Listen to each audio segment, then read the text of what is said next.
everyone. We're going to make a start now, but before we do that, can I ask everybody to move forward, please? It's International Women's Weekend, so we need to be up front. So everyone move forward, please.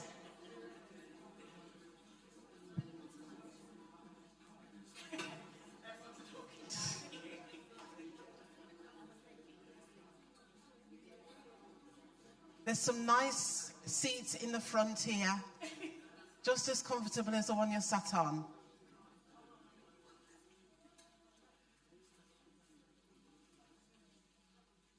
Okay.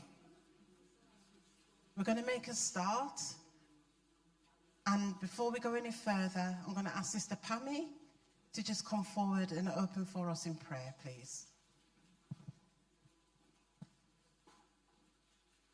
Can we all stand, please?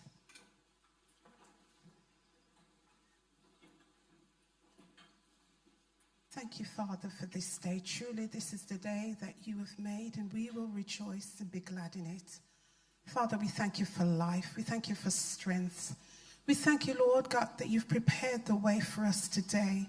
When we look back at the couple of days, how the weather was, and today the sun is shining. God, we're so grateful for you, to you, God. And we pray, Lord God, as your people are together, that we'll be on one accord, Lord God. And as we are on one accord, we know something good has got to happen. Lord Jesus, we thank you. We thank you for the presidential team, Father, this morning. I pray that you'll continue to bless them, Lord God. And everything that we're going to be said and done, Lord God, that you'll be in the midst to bless, Lord God. We pray that you'll lead and direct. Have your way, Father, Lord God. And we pray, Lord Jesus, that we will have a good time in you, Lord. God bless. In the name of Jesus. Amen. Thank you, Sister Pammy. I'd like to welcome everybody today to the first day of International Women's Weekend. We anticipate to have a wonderful time, not only today, but tomorrow as well. Before I hand over, I just want to go through some housekeeping. I'd also like to welcome anyone who's watching online. This conference is being live streamed, okay? So to all our online viewers, we welcome you as well. Now, everybody in here who sat down should have registered. If you haven't registered, please go and see Sister June at the front, get your bag, pay your £5, and God bless you. Okay.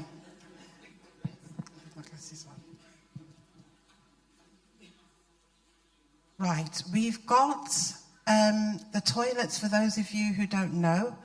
They are in the foyer to the right, okay? There are ushers, or there will be ushers available to show you where to go if you need anything. And we give God thanks for our men today who are ushering, so that the female ushers can have a rest and take part in the conference. So thank you, brothers. Fire exits, where you see the green sign, just follow the green sign in an orderly fashion. That's funny. We don't expect any fires today, but if there is anything, the emergency exit, okay? Mobile phones. I'm going to take my time with this one. Can I ask everybody in here today, if you have a mobile phone, please turn it off or put it on silent. Now, every time that announcement is made, during the conference, you'd still hear somebody's phone. So I'm asking you, even if you think you've turned it off, please check. You see? And if anybody's phone goes off for the rest of the day, ushers, right, we're going to fine you.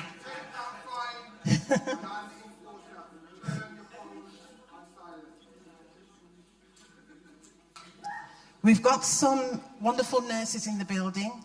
Hopefully no one will need them. But if you're not feeling well, please signal to the usher and they'll get you the help that you need. We don't allow any eating in here, please. You can have water if you're thirsty, but no food and no chewing gum. There are some health booklets in the foyer on the table. Please feel free to take whatever you want. They are free. We like free things. So anything that you want from the table, please help yourself, okay?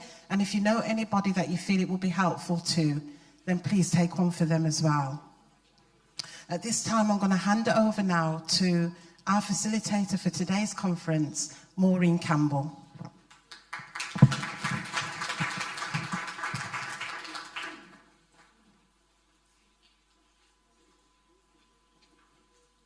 Good morning, everyone. Good morning. Hope you can see me.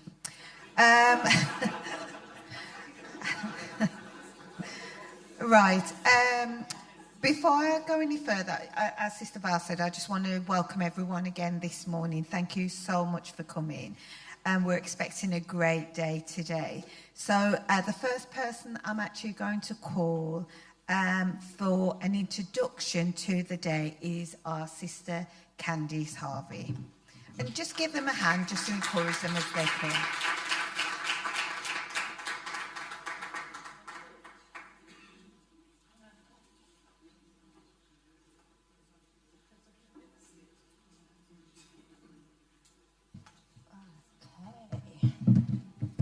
Good morning, ladies. Good morning again. Are you all excited about today? Welcome to International Women's 2023. Can the ladies make some noise? Big up yourselves.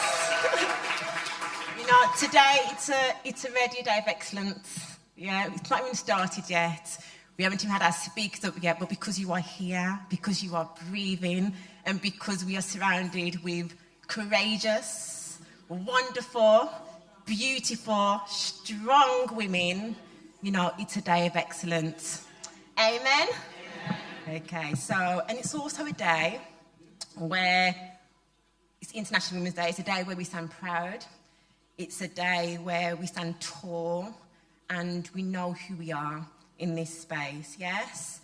But also, Women's International Day is not only a day where we celebrate and cheer each other on, which is great, and we need to continue to do that, but it's a day that is called to action. Yes? It's a day that's called to action, a day where we can step, embrace equity and forge positive change, and just create ways to be a part of an inclusive world, a world where everybody is appreciated, a world where everyone is valued, respected, and involved as well. In a world where there is freedom from fear, freedom of anxiety, discrimination, a world where we are not degraded as females. You know, we need to be running with the men, not against them, but with them, and likewise as well. And the theme today, which is also the theme of Women's International Day, is Digital Innovation Technology for Gender Equality. And this focuses on technology and education in the digital age and how it can help empowerment of women and girls across the world. And today we have some amazing speakers who will be giving us deeper insight into the realms of technology. And these women are qualified and competent in their field. And it's great and it's an honour to have you here today. These great mentors to help us to thrive and to be successful and to elevate us in this world of technology, which keeps on evolving.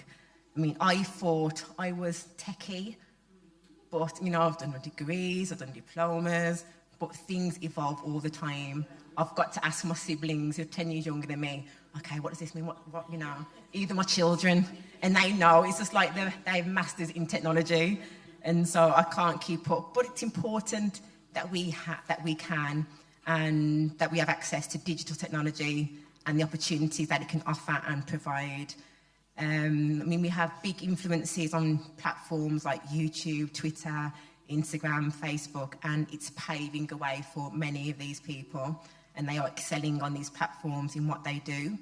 And we can also do the same thing through businesses, even through church, you know, teaching, listening to teaching, getting information. And I'm sure you agree, through the lockdown, we was graced by services online. I mean, on Zoom, it took us time to get used to it, but we got there. And if it wasn't there, we would be struggling. You know, we had the Zoom to help us through trying times, and just giving us power and just giving us strength through those times as well. So it's important that we adapt, and the only way we can adapt is also accept these changes and not allow fear to cloud your mind. Okay, I know tech things can be very fearful, but it's important that we adapt to this, to protect our children as well. Like I said, children know these platforms, they have access to them, and they know how to navigate them with ease. And so this is another reason why we need to advance ourselves. We need to be aware and create awareness so we can use this tool to enhance protection and safeguard our children as well. And our speakers will be helping us today understand these areas. Okay. And so the aim of today is basically just to walk away from this conference feeling innovated, believing that we can make a difference and significant progress in the space of technology. And it will leave us feeling encouraged, knowing and understanding. And it's not gender that's going to limit us, but it's our mind. And so we want to combat that today. And just come to the realisation that technology actually makes life easier. I mean, I was thinking the other day, I couldn't remember the last time I actually stepped foot in a bank, because I have my phone, a click of a button, I can transfer, I can do this. It's been at least like 10 years since I've been into a bank. And so we have to understand that it can make life easier. So we're going to have our morning sessions, and then followed by presentations and speakers, and then it will be followed by a break where we'll have light refreshments served, and then we'll be graced by our guest speakers when we come back. And we'll also look at opportunities and how we can help everyone get connected with technology. And then after the session, you'll have the opportunity to network with the speakers, ask questions, and we'll also be carrying out some health checks in the training room, which I advise everyone to attend and just get your health checked out, because we want to walk out empowered as well.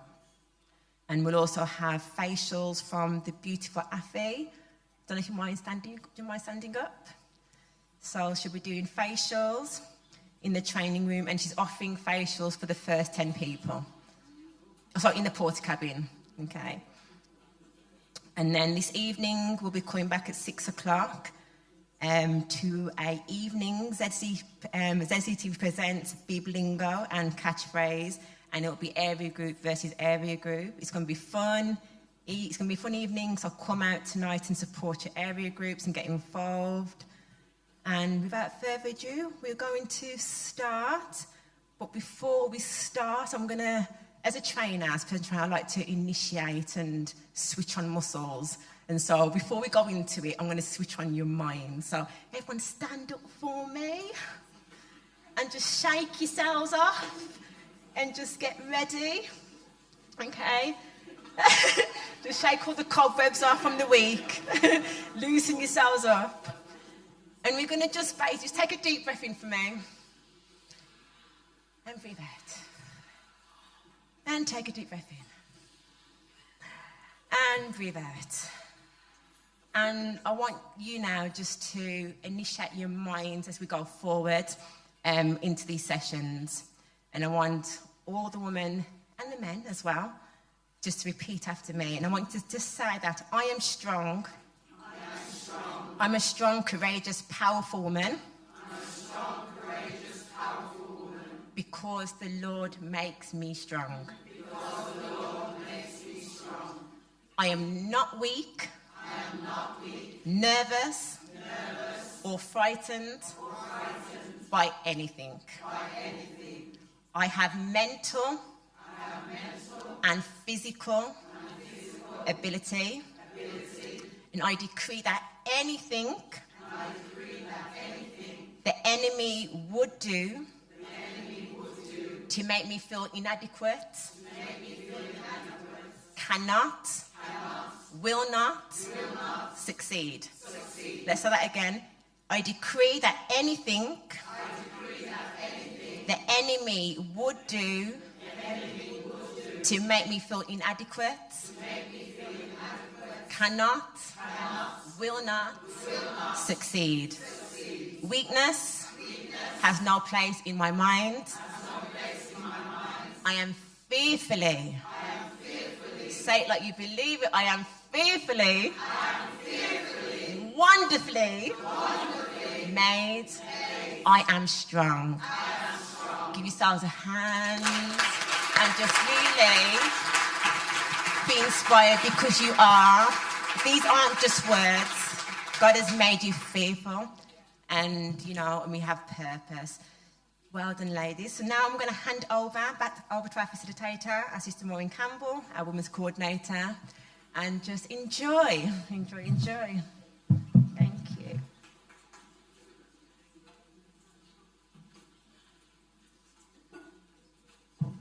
Wow, wasn't that wonderful? Wonderful. I want to say, I wanted to hear some music. I wanted to see people running up and down the aisle, but that's for later. Thank you, Sister Candice. That was absolutely wonderful. So we're going to have our first presentation, which will be by our Sister Joanna Monroe and Sister Kenya White. So can you just give them a hand as they come forward?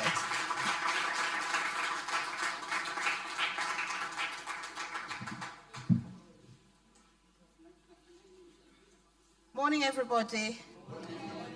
Just to reiterate what Candice has said, this year worldwide, the theme for International Women's Day is digital, innovation and technology for gender equality.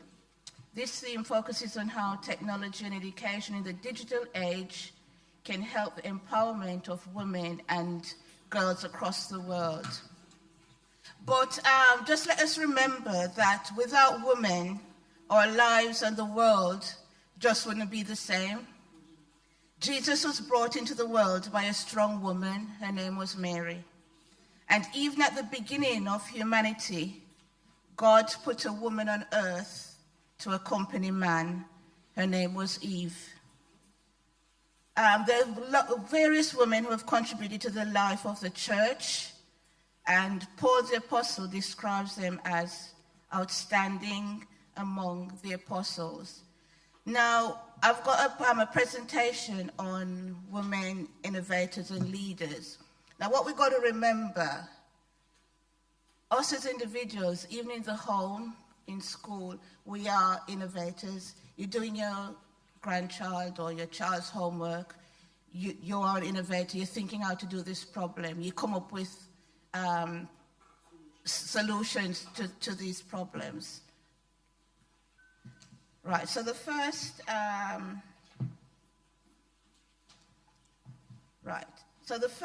woman innovator we're going to talk about is Madam C.J. Walker, about hair products, with your hair. Now, Madam C.J. Walker, she was the first female self-made millionaire in America. She developed her own product to sell to other black women, and Walker has used her fortune to fund scholarships for women at the Tuskegee Institute. So there's another innovative woman. It's not just women of color. There are other nationalities and other ethnicities that are innovative in our society. We have Josephine Cochran. Now, the dishwasher. The dishwasher she was the first person to invent the first practical dishwasher. Josephine's dishwasher was the first to use water pressure instead of scrubbers to clean the dishes, and her new innovation was used by hotels and large restaurants, and later on followed by the general public in the 1950s. So when you think of your dishwasher, it was made for women. That's why men can't use it.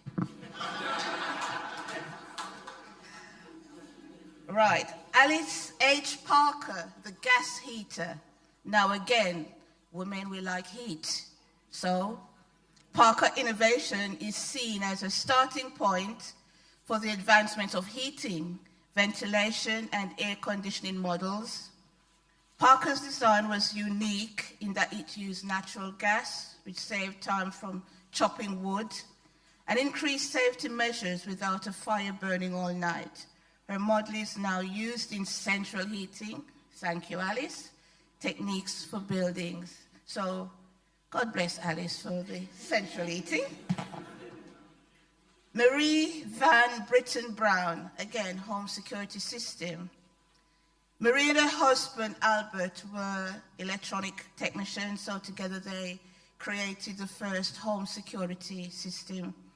They noticed crime rates were on the rise in their neighborhood, but the police could not always be relied upon to respond quickly. So Marie wanted to create a system in which she would be able to see who was at her front door. Now we've got advanced ones, we've got the cameras and stuff, so it's not really new. It was invented years ago.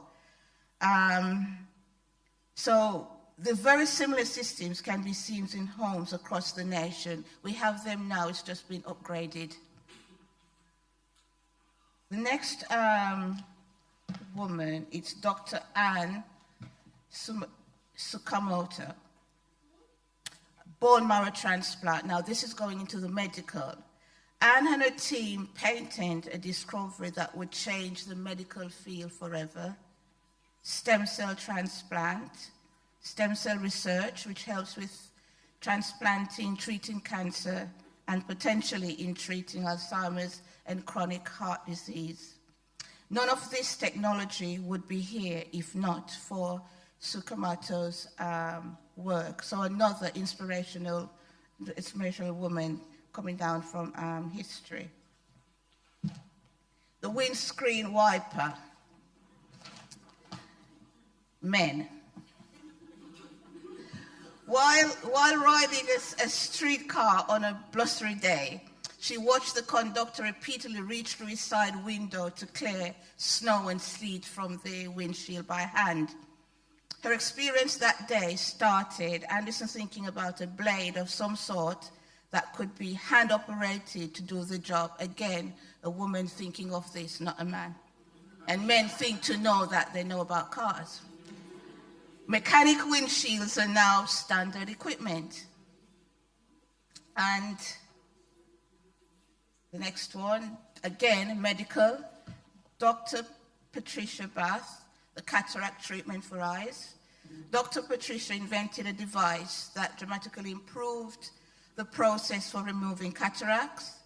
Her laser probe, which allows for quick and almost painless removal of cataracts, is used around the world.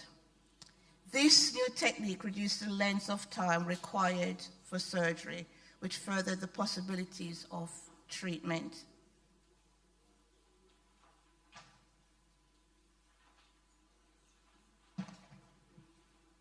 Again, the car heater, heating the car, another woman.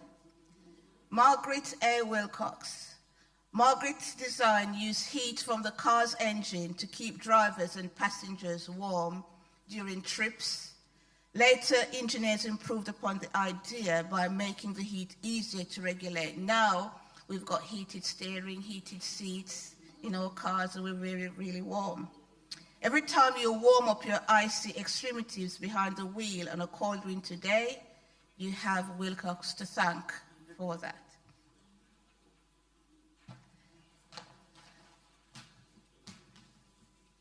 Right. There are many Bible verses about women that show their strength time and time again during hardships, life's most fearful moment and happy times to do so.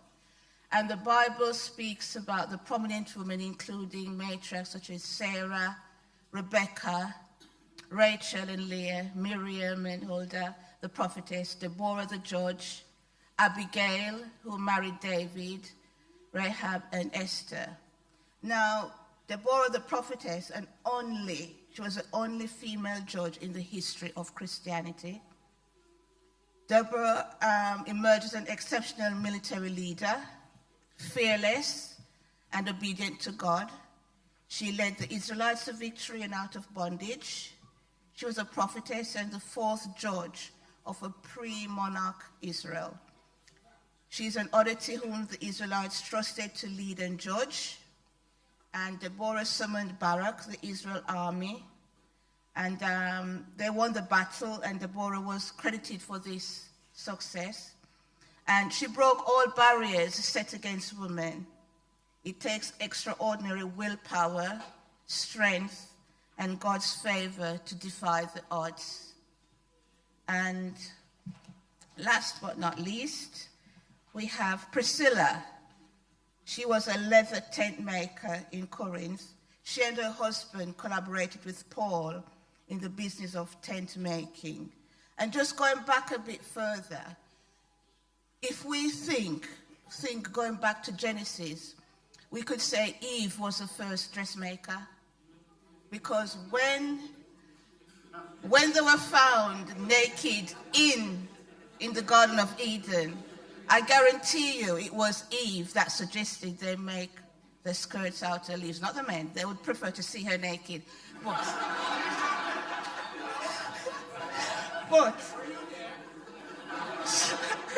So Eve was our first dressmaker. Now Priscilla was a leather tent maker.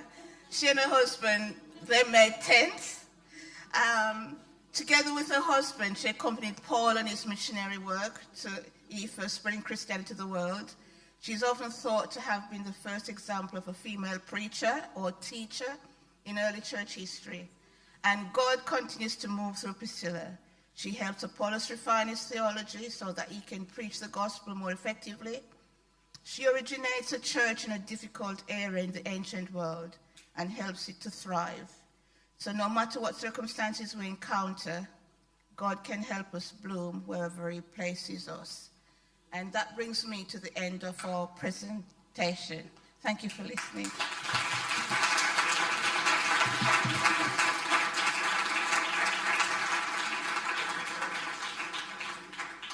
Thank you very much, Sister Joanna. And I'd like Kenya, give us a wave. Kenya helped to put the presentation together. And, you know, Kenya's a young woman. You know what I would do? I'd encourage you to all read your booklets. There's everything about our speakers in here, about our conference. It's, you know, please do read it. It's wonderful. You know what I was thinking when Sister Joanna did what she did? I was thinking, who knew that men would invent the dishwasher? Women would invent the dishwasher. Who would know that really but us, the women? So, yeah. Men, you know, we love you. We wouldn't be here without you. So that's the fact, isn't it? We love you. It's not a men against women today. Today, it is, though, about the women. So we are grateful. Our next presentation will be coming from our Laura Codner.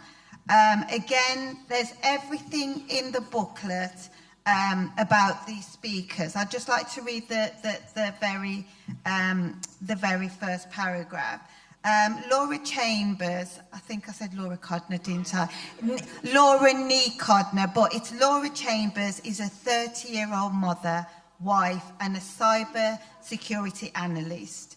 She has been a member of Zion City since day one and was baptized in 2019.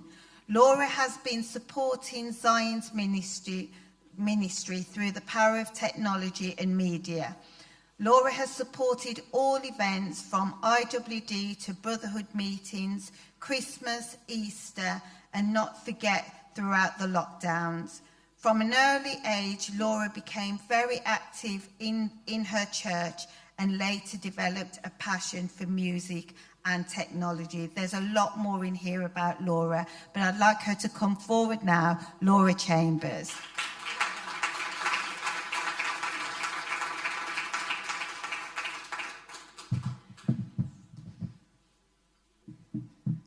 Hello, everyone.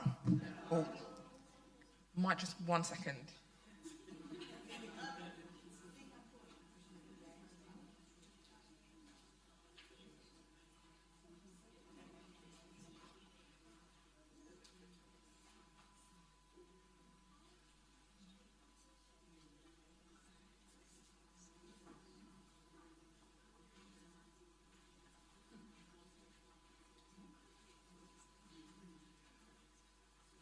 I'm back, sorry.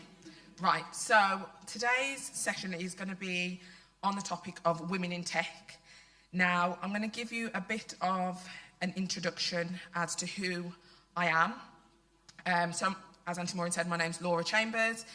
I have been in Zion City Tabernacle since day one, since we were at the Royal School, pushing all of the equipment out, setting up the projectors every Sunday morning, and it's something that I've always been passionate about.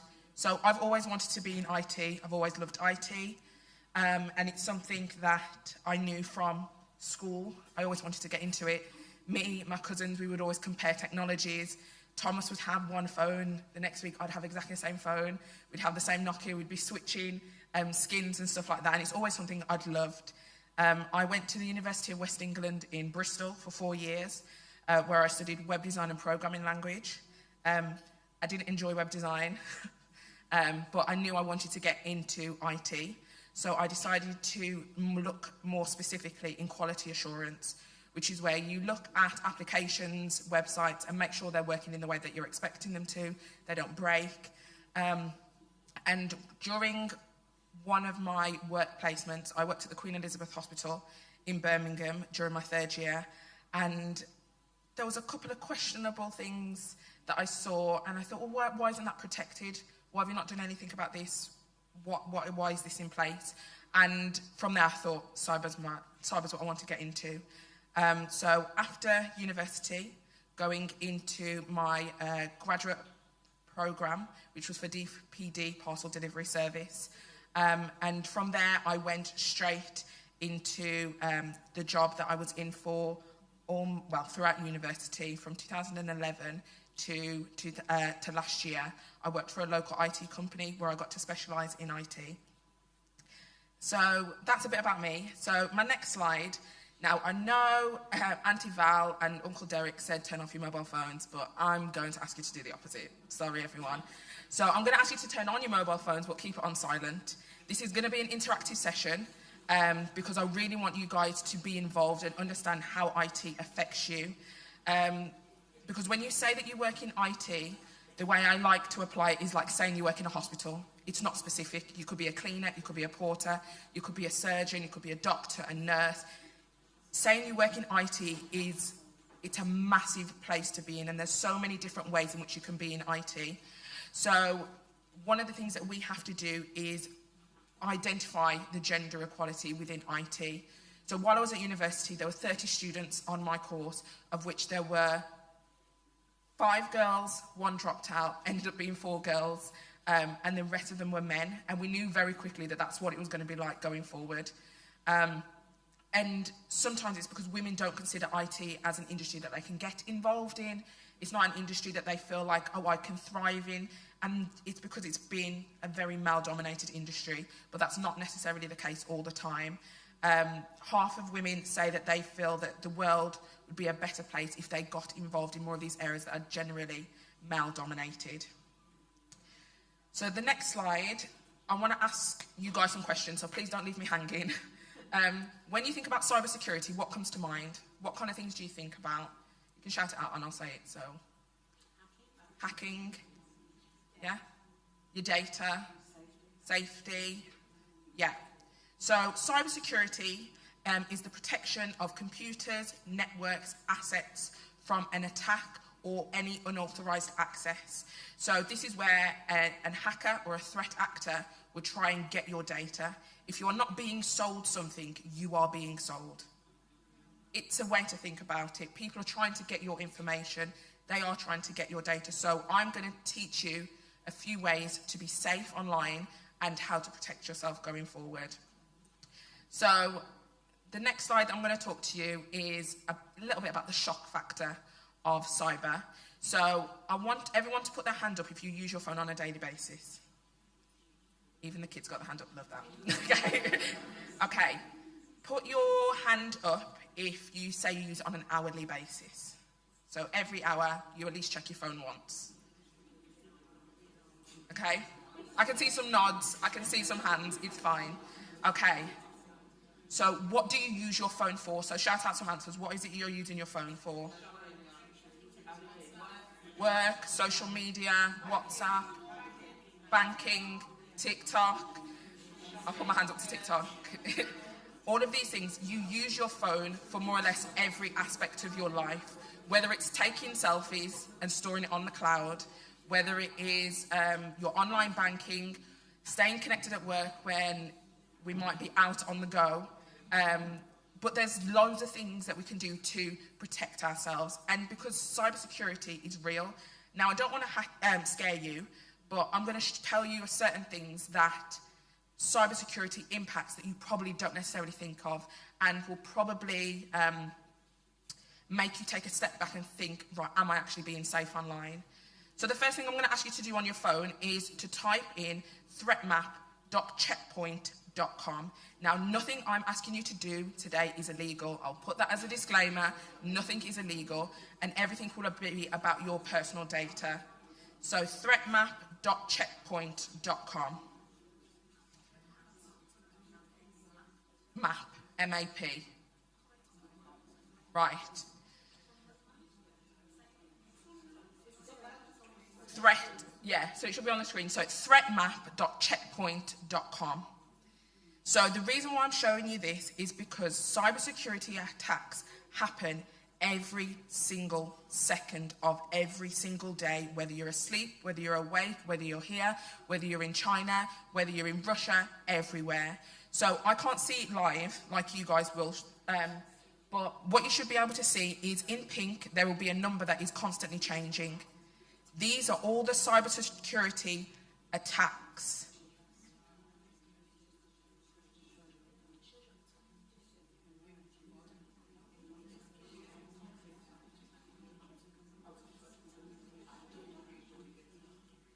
So the number that you should see in pink is constantly changing. You should see flashing lights on the screen, and it's a world map. So this world map is showing you all the attacks that are happening that are just being picked up by one satellite. There are hundreds of satellites that are picking up hundreds of attacks. So what you will see is there are different industries, different countries that are being attacked and attacking. So it's not necessarily a government agency. It could be what we class as a script kiddie, which is just anyone who is trying to, get access to your information. It could be someone trying to cold call you. It could be you getting a phishing email that hopefully goes into your spam that no one clicks on. All of these kind of attacks, they attack different industries. So the health industry, they will attack, the energy sector, the banking sector, the health sector.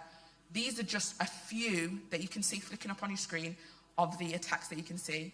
So if you can take a mental note of the number that you can see on the top of the screen, because we're going to come back to it at the end of the session, and I want you to see how much it's changed by. Okay? Can everyone see that so far? No? Okay.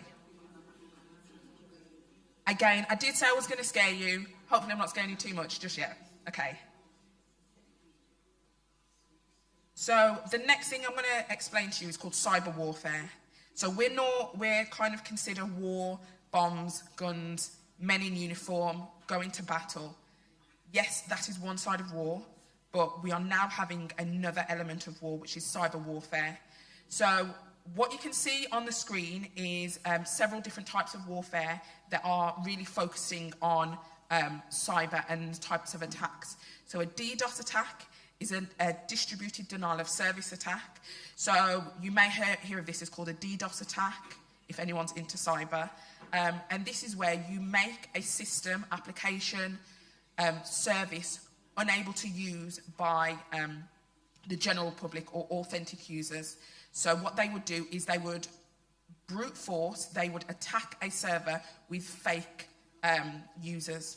So for example, I'll give you a real life example. This wasn't warfare, but this was just life. This is what happened. So during the pandemic, there was 2 different websites. One of them was H&M and one of them was Morrison's. So obviously during the lockdown, we couldn't actually go shopping. Everyone was reliant on online services. Everyone was reliant on going to, doing your online shopping for your food and your clothes. So H&M never thought that this was going to be a risk to them, that all their stores would close, everything would be locked down. So they never tested their websites to make sure that they would be able to handle the amount of people that are on their website. Whereas Morrison's, on the other hand, did. So I don't know if any of you guys went onto the Morrison's website during lockdown and you were hit with a waiting page, and it would say, you are number 50,000 in the queue. Please hold fire, we will let you in. And the reason why they did this is because they didn't want to allow too many people on their servers, which would then crash the servers. But that happens in, online banking, online shopping. So if there was a war, the first thing I'm going to do is I'm going to brute force your banks. Because if you can't access your banks, you can't access your money. If you can't access your money, you can't pay your bills, you can't put petrol in your car, you're stuck. And that's when people get into panic mode and they will physically try and go into a bank, withdraw money, but they won't be able to do it. And it will cause carnage for the general population. And that's one type of warfare. Because if you, as a citizens, are panicking, your government has to then step up and step in. So another one is propaganda. It kind of works in a similar way, but it's a way of manipulating and brainwashing people via the press, via the things that you see online. So you guys may have heard about the algorithm. So the things that you talk about is what you see on your phone, the things that you hear online. All of a sudden you've got cat food being presented, and just because you talked about cats 2 seconds ago.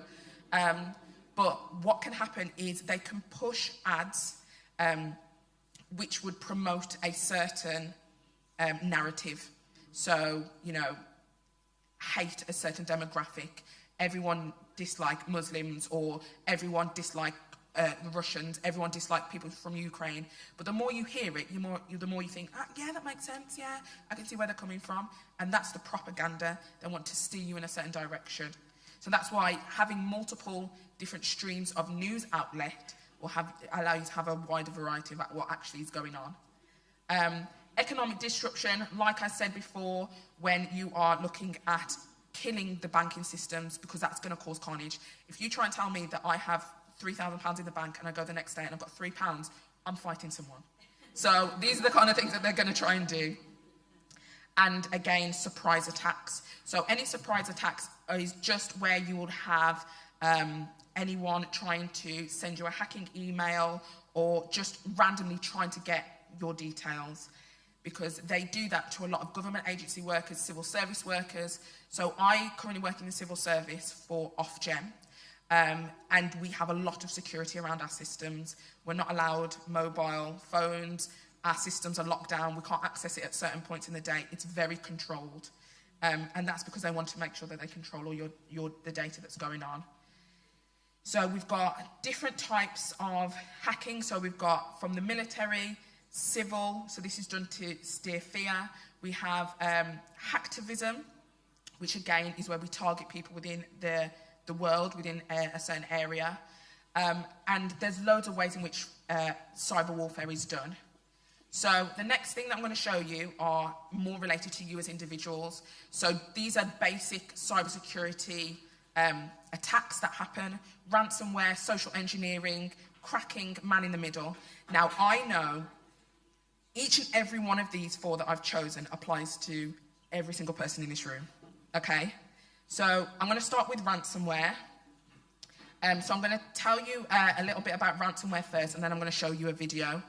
So ransomware is a type of malware which prevents you from being able to access your devices and the data that is stored on your devices. So they usually, a hacker will try and encrypt your files, so they'll lock down your files so you can't get access to them. And you will then get a phone call, a message to say, if you want your data back, pay me £300. If you want your data back, you need to pay me. And that's what ransomware is. And then once you've paid them, they will give you back your access. But the thing that you never really know is, have they not created a backdoor, another way to get into your system? Have they not created another way to get access to your system? So in 6 months' time, they're going to call you again and go, I've actually hacked you again. Give me another £300. And if you've paid it once, they'll come back and ask you to pay it again. Okay? So one of the biggest UK ransomware attacks actually happened within our NHS. Don't know if any of you guys remember in 2017-18, there was a cybersecurity attack called WannaCry, which was cut across all of our medical services because they were using a certain Windows package, I think it was Windows XP, which caused people to be able to hack on the systems. Now, the problem with hacking onto a system like the NHS, if, say, for example, sorry, Hannah, I'm going to pick on you. If Hannah was going in for a blood check, say, for example, but she's going in and she's saying she's A negative, but on the system it's saying she's O negative, who are you going to trust? A system that could be wrong or what you think it is? There's no way to verify the data that you have online. This is why it caused a lot of problem, and this is why some of the systems were condemned and had to be shut down and refreshed completely from scratch. So, George, do you want to play that video for me? Here's what you need to know about the ransomware that's been dubbed WannaCry. Security experts say this is one of the worst and most widespread pieces of malware they've ever seen, especially because it's even caused some hospitals in the UK to have to cancel outpatient appointments. So what exactly happens to infected computers and how big is this? The ransomware actually locks up all the files in your computer and demands $300 in Bitcoin in order to regain control. People are seeing this message all around the world, and researchers say they've seen tens of thousands of infections in about 100 countries.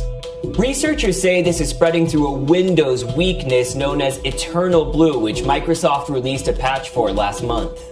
This ransomware is actually just going through the internet looking through vulnerable computers, according to cybersecurity firm Malwarebytes. That means you don't even have to click a phishing email to get infected. How can you protect yourself? Well, you know those seemingly annoying security updates from Microsoft Windows? If you've installed the latest one, you're safe. If you haven't, do it right away. For now, that's about it. Who's responsible? Researchers aren't pointing their fingers yet, but the most amount of attacks so far have been in Taiwan, Ukraine, and Russia, according to Avast. Former NSA contractor Edward Snowden tweeted, "If the NSA had privately disclosed the flaw used to attack these hospitals when they found it, not when they lost it, this may not have happened." And that's being echoed by experts we're talking to. The scariest part about this ransomware, it's still spreading. Okay, right. So again, that's one aspect. So the next one that I'm going to talk to you is called social engineering. So social engineering is talking about manipulating individuals and to be able to gain access through things that you put on social media, through things that you put online. So put your hands up if you use Facebook, or if you have ever used Facebook. That's the easier way to get people out, okay? Okay. Keep your hand up if you have a public page. Okay? Right. Put your hand up if you've ever added another user, because you may not know them directly, but Susie down the road knows them because, you know, Auntie Yvonne knows them, and you have connections. I know that's the truth because some of you added a fake Zion City Tabernacle page a few weeks ago, but I'll ignore that one. So the reason why I ask you this is because even though you may not have control of everyone that you have on your Facebook, not all of them are authentic. And some of those people that you have on your Facebook have already been hacked. So other people are gaining access to the things that you have online. So I might give you 3 examples depending on time. So when it comes to online and social media, please, please, please be careful about what you put online. I know we like to showcase where we are, what we're doing, things that we've got online, but please be mindful. So I'll tell you a couple of scenarios. When you're going to the airport, you're saying, you know, hi everyone, you know, family's in the car, everyone's packed away. The next thing that you're posting, checked in at Birmingham Airport, everything's great. Bearing in mind a picture that you've just posted is outside the front of your house. So people can see what your house looks like. checked in at the airport, checked in at the holiday destination. What do I know now as a bad person? Your house is vacant. But I, as a hacker, may not use that information, but I can surely go on the dark web and sell that information. And these are the things that happen. So that's one. Social media in general, the things that you put on social media, and this is a tough one, because there's things that you enjoy, there's things that you like. I'm going to use cats. Someone could be an avid cat person. They love cats. They love Punsy the cat. They are this breed. I love this cat so much. Happy birthday, Punsy. Sorry, Punsy. Happy birthday, Punsy. This is the best animal. So if I know that about Emma, who has a cat called Punsy, I am going to use that as the first password that I try. I'm going to see what Emma's email address is, because it's probably on Facebook under your details. And I'm going to put Punsy1. And I'm going to see if that works as a password. And that's how hackers will use your information online. Now, the last one is something that I want you to just be aware of. So this is based on a storyline from Coronation Street a few years ago now. I can't remember what her name is. She used to run the pub. She had blonde hair. And she went on she found someone that she was dating online. And they came to the pub and they were going to have a date. And he would ask her questions, as you would on a date. What's your name? Where are you from? Have you got any siblings? What's your family like? And they just interacted, engaged with each other. What do those questions sound like? Go on. The way you verify yourself online. So I know now that Auntie Sandra has this many siblings, that she's the oldest. She was born in, I'm going to say Wolverhampton because I'm not sure. So I'm going to say she was born in Wolverhampton. You could say that the date was is it Liz? I want to say it's Liz. Was asking Liz questions. Oh, so have you got any animals? Oh, no, I don't have any animals. I used to. Oh, what was your first pet? My first pet was a rabbit called Patch. These are the questions that are on your online security banking. And what she didn't realise, she said, okay, I'm going to go and powder my nose. She went to powder her nose. He took a picture of her bank card and went and was like, oh, I've got to run. Went out. Next thing, £30,000 out of her account. Because he had her details, her name, her number, her verification questions. And these are the things that are online and concern people. I use that example a lot because I think it's something that's really relevant in terms of online dating. People do it all the time. And I'm not saying go with your arms crossed and don't tell anyone anything about yourself, but just be mindful about the things that you're sharing. Okay. The next one, I'll try not to be too much longer, is called cracking. So the cracking term is in relation to trying to get access to data, systems, information. So you've got password cracking, software cracking, and hardware cracking. And the way in which people do this is by having dictionary attacks, which is where you have a number of commonly used passwords, and because your email address is just freely information, people will share your email address. You'll have your email address on lots of applications, and they will use these commonly used passwords to showcase your data. So I've put up on the screen some of the most commonly used passwords across the world, and I'm hoping and praying that you guys will be able to see and don't have some of these passwords in place. If you're at the back, you might be able to see the ones at the back a little bit easier. But using passwords like 12345, QWERTY, QUERTY, and that's because if you look at your keyboard, if you go straight across, it will say QUERTY. They will say 1A, 2B, 3C, password 123. I've seen PA55W0RD, just password in encrypted language. But these are the commonly used passwords. So if we can get your email address, we will just try all of these different passwords until we find the right one. So you have to have a strong password. I know it's something that you hear people talk about all the time. Have a strong password. But if you've ever been hacked, you will know the fear that it entails when your data is taken away from you.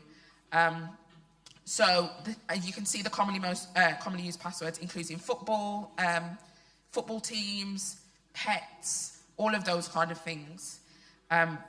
So the next screen is password hygiene. So think of a long password. Try not to reuse passwords. So the reason why I say this is if you have your email and a password, I've gone through a dictionary attack and I've seen that Puntsy1 is your chosen password. I'm going to try that on your online banking, on your social media, on your email address, everywhere, because you're using the same password. So those are the kind of things that you have to think about. Audit your accounts, so verify your accounts. I'm going to show you a way to do that in a second. Check your passwords and your password health. And if possible, because you're going to have lots of different passwords, there is something called a password manager. The only thing about a password manager is, yes, it stores all your passwords, so you don't have to think about it, but you have to have a strong password to secure your password manager. Because if you don't, then you're just giving away all your details. Right, so one thing I'm going to ask you to do on your phones, hands up if you've got a Google email, Google account. Okay, so it'll apply to a lot of you. So you can type into your Google, password.google.com. Again, if you want to hide your phone, you can keep it discreet. That's fine. But what this will show is the amount of passwords that you have saved on your Google account. So if you ever go on a website and it's already got your password saved and you just click enter and you just go in straight away, normally it's because it's saved within the browser. And so if you go onto this, it will show any compromised passwords that you have, stored passwords that you have, weak passwords that you have. And it will show you the ones that you need to change. It might be scary if it says 100 or something like that. But again, it's one way to show that you have either weak passwords or passwords that hackers already know about. So as a compromised password, I already know what your username and password is. Okay? So again, one way to protect yourself, I will let you know it takes a long time to go through because you're then going through Boohoo, Misguided, ASOS, everything to change all these passwords.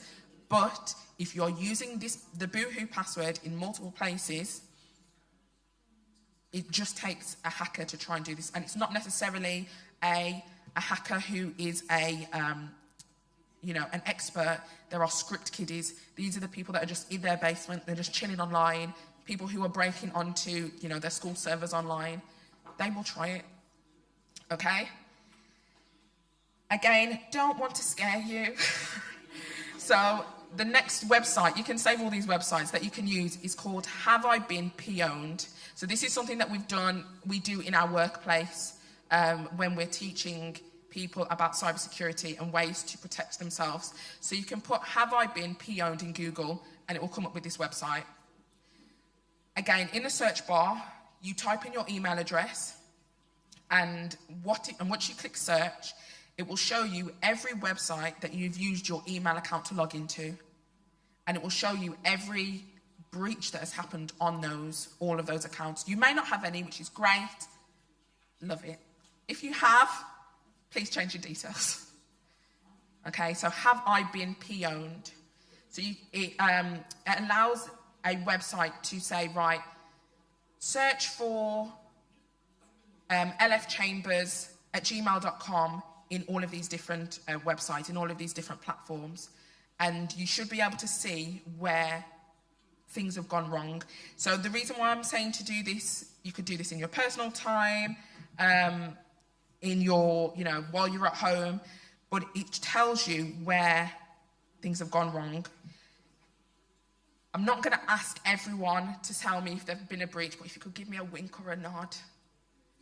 Yeah, okay, love it. So you can see, once you've clicked Pwned, you can see there's either been no breaches on your account, or it will tell you where there has been a breach. You will need to go back and double check the passwords that you've used on all these applications and the amount, because if you have an account, say it's a Boohoo account that has had a breach on it, it will tell you what details they've been able to retrieve. So it may be your mobile number, it may be your email address, it may be your password, and they sell this data on the dark web.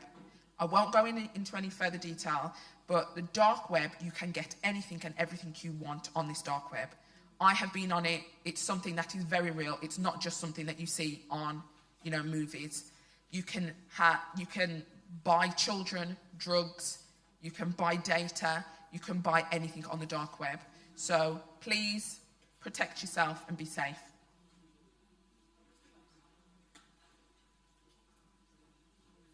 Yeah, have I been P-owned? Okay, so this next one, again, sorry if I'm scaring you, but right. So the next one is called a man-in-the-middle attack. So how many of you guys like to use free Wi-Fi? We love a good free Wi-Fi.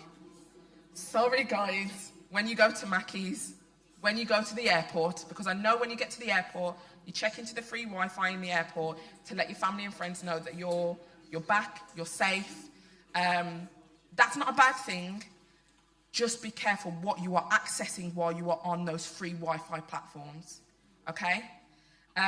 So the goal of this attack is to steal your personal data, such as login credentials, account details, credit card numbers, and targets are normally around the finance sector. So I'm going to play this video, and it basically shows you how it's called a man-in-the-middle attack. So if you think you're here, your website's here, there is a man in the middle trying to access your data. Okay, thanks, George. Kelly, we know you want to stay connected, but who wants to pay those hotel Wi-Fi fees? Well, scammers know you're searching for a free hookup, and we found out you'll pay big if you end up on the wrong one. Instead, hackers are an unwelcome guest many hotels find staying the night.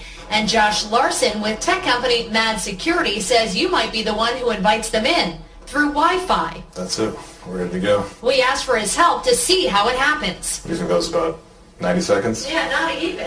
And Josh was able to set up a scam at a local hotel in less time than it takes to microwave a Hot Pocket, creating a fake Wi-Fi zone that could easily snare guests looking for free access in a hotel that charges, as many do. We locked it down so no one was ever in jeopardy, but it certainly looked real, popping up as an option in the Wi-Fi menu. Josh created it for our test to show us what happens when hackers do the very same thing, create a bogus zone to carry out what he calls a common and incredibly easy man-in-the-middle attack. I use the term attack loosely because you really aren't doing a whole lot. It's a very passive mechanism. Once you set it up, you can just kind of kick back. Sit back and collect your personal information. Scammers get it by using simple technology to create these fake and insecure Wi-Fi zones. You log on and basically enter their network. Just by clicking on the access, Josh pulled us in. You have no indicator as a guest of the hotel or as a normal consumer that you're connected to a malicious rogue wireless access point. We had no idea. In fact, when we clicked to go on the web, the homepage that popped up was the hotel's legitimate Wi-Fi service. Thinking the free Wi-Fi we tried to use was a fail, we put in our credit card number to get the real thing, and guess what? We're already hooked. Those digits went directly to Josh's screen along with our name, address, and email. The sky's the limit at that point. Once they have your personal information, they can do pretty much anything they want. So how do you defend yourself? Sorry, but because of the potential for huge attacks, Josh says you might want to skip the Wi-Fi altogether. Instead, go with the hotel's wired connection, which is tougher to hack. If you want Wi-Fi, use your mobile device to get hooked up. And don't try to save a buck by trusting any free zones. Josh says you'll end up paying in the long run. I did say sorry at the beginning. Okay, so I'm not saying that you're not able to use free Wi-Fi when you go to hotels, when you go to restaurants. That's not what I'm saying. But when you're going and you're accessing free Wi-Fi, whether it is at Mackey's, at the airport, restaurants, just be mindful of the kind of things that you're doing online, because they can access some of your information. If you have your own data, just use it. Because when you're going out, but I know what it's like when you then don't have data. But if you don't have data, then that's fine. You can still use the Wi-Fi. Just don't go on your banking app. Don't buy anything, because they will be able to see, and they will be able to see your password. So it comes up as plain text. So it would say name equals Laura Chambers, password equals Puncy1, email address is here, because that's what they'll be able to see. Okay? So the ways in which you can protect yourself, which is the next screen, strong passwords, change default username and passwords. So I'm just going to pause on this one for a second. Who has ever used, and keep your hand up if I say anything that you've used, a baby monitor that is connected to your phone or connected to your a website? Ring doorbells. If you've got any CCTV cameras, or if you have any kind of picture messages. And the last one is if you have Wi-Fi in your house. I know everyone's hands should be up for this one. So there are default usernames and passwords that are connected to all of these devices. As a hacker, I know that the administration password is admin and the password is password. So the reason why I ask this is because hackers will find the IP address, which is the address of a specific device. I will type in admin and I will type in password and I will get access. There has been scenarios where it's happened with baby monitors and they sell the footage of the baby monitors. There was a story a few years ago where a baby monitor had a speaker attached to it. The mom went in the room, was cuddling the baby, was like, "Oh, you're so beautiful." And she heard over the speakers, "Yes, she is." Because they didn't change the default username and password. On your Ring doorbell that everyone loves, whether it's the real thing or a one that's similar, they can see what the front of your house looks like. I can now see who's coming and going just as much as you can. I can see that you've left, so I can sell that data. So protect yourselves by changing default usernames and passwords across everything. MFA, which is multi-factor authentication. So when they say type in your password and enable multi-factor authentication. So this is where you will use something you know, something you have, or something you are to have like another layer of protection. So something you know is your password. I know what my password is. Something I have could be, do you know, like on the banking where you used to have the calculator and you had to put in your bank details, get a PIN, put it back in the website. That's something that you have. And something you are is your biometrics. Now, I know people freak out about biometrics because they think they're being tracked. But how do you think the police capture criminals? There's CCTV everywhere. They know what you look like. But this way, at least you're protecting yourself.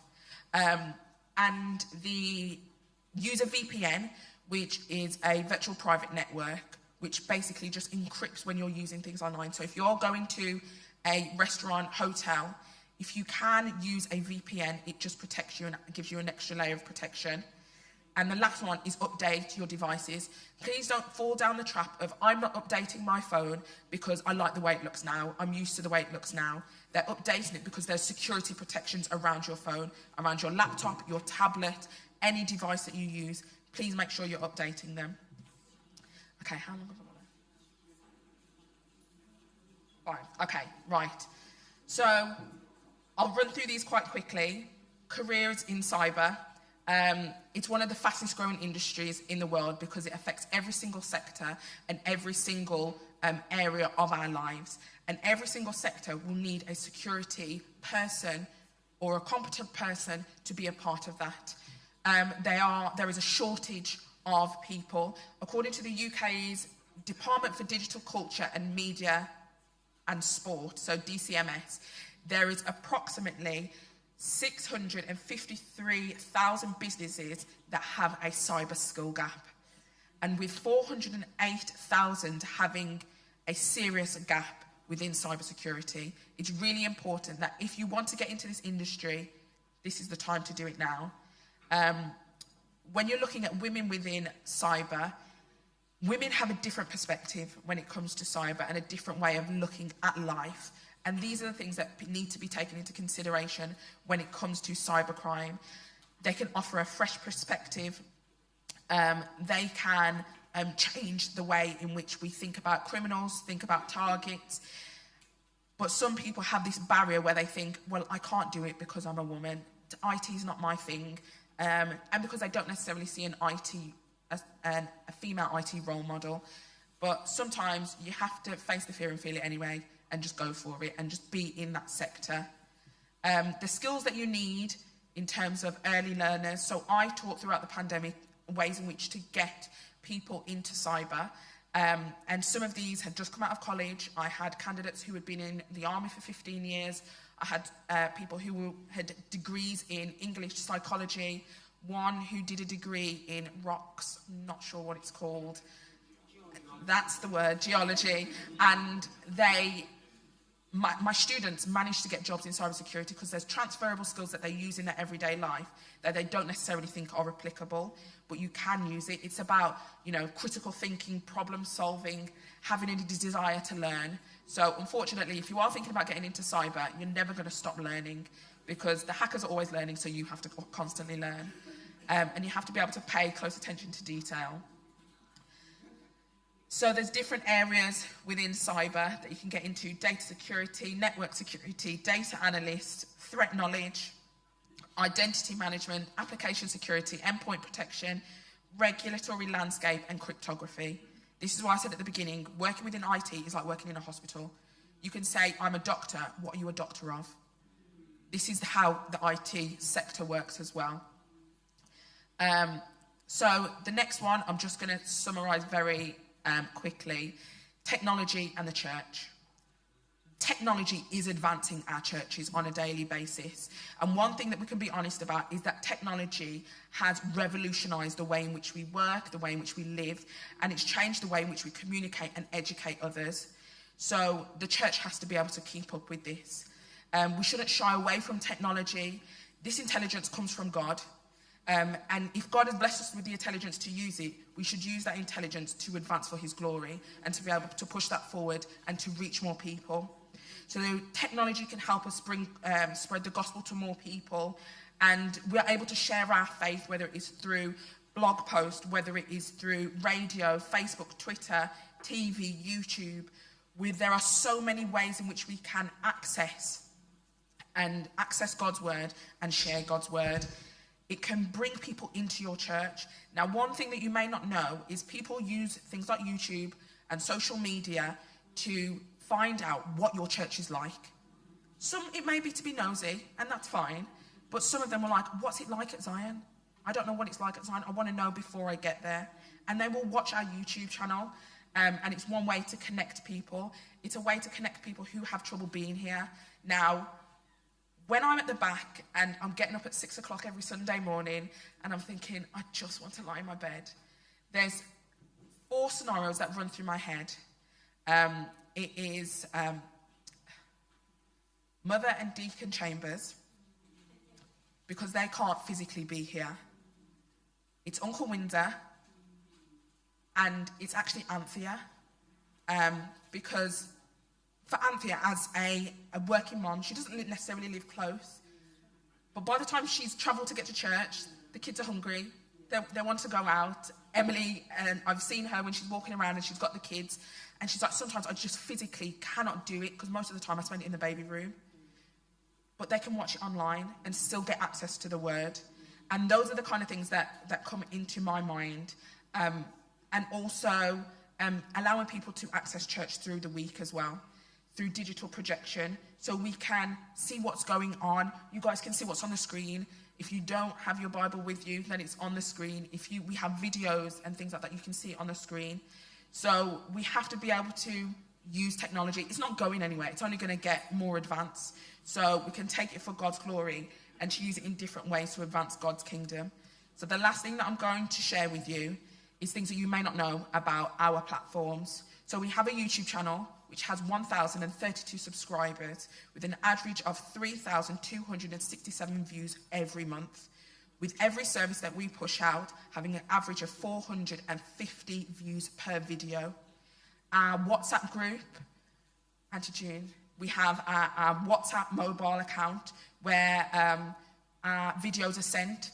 What we don't know internally is that 72% of views that we get are because people are sharing our links, whether it's from Auntie June or whether it's because someone has shared it somewhere else. That's 72% of the 450 people that are watching our YouTube channel. We have the announcements that go out, the Thursday teachings that go out throughout WhatsApp. So if you don't have the Zion's mobile number, get it because it's useful. You get the announcements. On our Facebook page, we have 748 members. with an average of 160 views per month. 72% of our users on Facebook are women, with 27% being men, ranging roughly from the ages of 55 to 64, and being reached out to people in the UK, US, Jamaica, Canada, and Nigeria. So these are the people that we're targeting.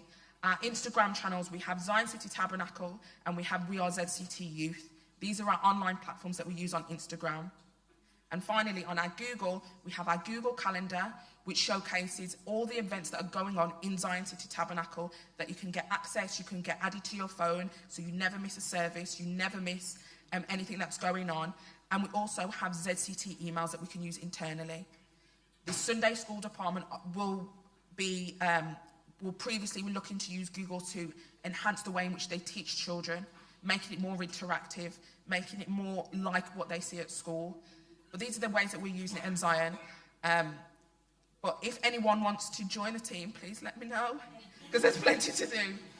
Okay, so one of the things that I can say is thank you for taking the time to listen to me. I'm sorry if I scared you, but I hope it makes sense. What you can do... No, actually, are there any questions? Okay, and Auntie Beth? It's all right, I'll say it. Oh, Kenny's got it, sorry. Hiya, Laura. In terms of the ransomware, apart from paying the ransom, what choice have you got? If you have to pay this ransom and they can then come back again, are you then just caught in a loop? No. So, for example, there's two types. There's a threat of ransomware. So I've said I've hacked onto your system, but I haven't actually. I'm just trying to scare you to do it anyway. And there is actual ransomware. In both scenarios, you have to change your password. It is essential that you try and change your password. And you can, depending on the platform that they are trying to attack, you would call the, say for example, Facebook, you'd go on the Facebook hotline and they would backdate your account to maybe a month ago or 2 months ago, and the same with your online banking. So they are to a point where they think the hackers would not have been able to get onto your account. If you change your password, they can't get onto your account again. And there are ways on websites that you can kick every device that you've ever logged onto that specific. So say, for example, if you've logged onto Facebook on your phone, on your iPad, on your computer, it will log it out from everywhere, and it will brute log out from everywhere, including the hackers. And then if you've changed your password, they should be able to get back in. Okay. I've always wanted to put my credit card on my phone. Yeah. How safe is it? Because I'm not letting my money go. So, because I see people go in the shops and they pay by their phone and it refuses them. Yeah. And then they say, oh, I have to check my other account, and it refuses that account. How safe is it to put your card on you? Okay, so if it's refusing accounts, that could be because of the finances, but that's something else. But on your phones, where you have your wallet, you can secure it, so you will only be able to click or do contactless once it's been verified. So the reason why this happened was because there was a time where you'd have your phone in your pocket and someone would walk past you with a receiver and it would charge you. This was years ago. This is when contactless first came out, so it's not necessarily the case now. So if you could have that double verification, that multi-factor authentication on your device, or just turning the ability to do contactless on all the time, so it doesn't have to be on all the time. You can say, right, I'm in the queue now, I'm going to turn it on, click, turn it off, and it's done. Or verify and put your face in or put your password in. So that is an option to do on your phone. Obviously, there's hundreds of phones, so I can't tell you exactly how to do it on every phone, but it is a way to do it. Yeah. Is it advisable always to accept cookies? Cookies. Okay. So cookies are more so to do with saving some of the surface level data that you have on your websites. So for example, if you are looking at cat food, it will say, right, Laura likes cats. And then you go on Facebook later and it will like showcase you different types of cat food. So that's where personalized data. When you're on a website, if you can see accept cookies, or you can have like a settings. If you click on the settings, it will tell you what you are actually accepting, whether they can store personal data about you, whether they can store things about what you're searching for. So you can turn all of them off. It's not necessary. It's to create a personalized experience when you're shopping, when you're online, if that makes sense. So you don't have to. It won't change your user experience when you're looking at things online. It's just if you want to be able to see kind of personalised ads.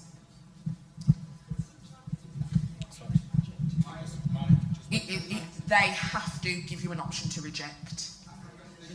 Oh, they said it doesn't always give you an option to reject. They have to give you an option to opt out. It's a part of the GDPR. They have to give you an option to opt out. Just like with your emails or your spam emails, there will always be like an unsubscribe element. Sometimes you just have to go to the very bottom. They're trying to make it as complicated to see as possible because they don't want you to do it. But it's at the bottom, it either says unsubscribe or settings or something at the bottom. Hi everyone. Laura, fantastic presentation. I've really learned a lot today.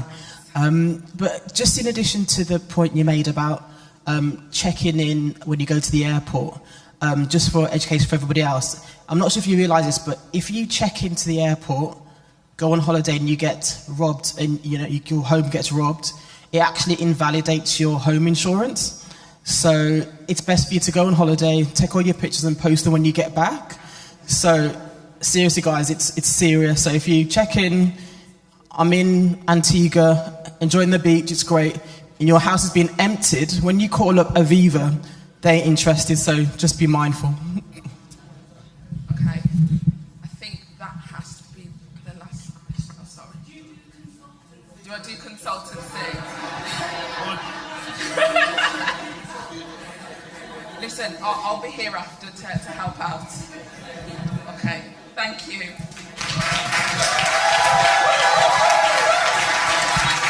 Go on, girl.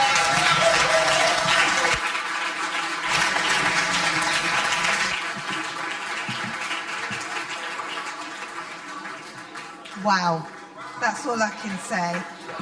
I think that was absolutely amazing. And you know what makes me proud is the fact that, these are our children. I've known Laura from she was in her mother's stomach. And it's just beautiful to see how they've grown, to see how they're able to educate us and that we can learn from them. This is International Women's, and isn't that just fantastic? Well done, Laura. And by the way, if you are going to have her as a consultant, but just remember that, Auntie, I will be charging a fee as well. All right. But no, that's great. And I'm sure Laura's going to be available after for people to ask questions. Right, we are going to have a bit of a break.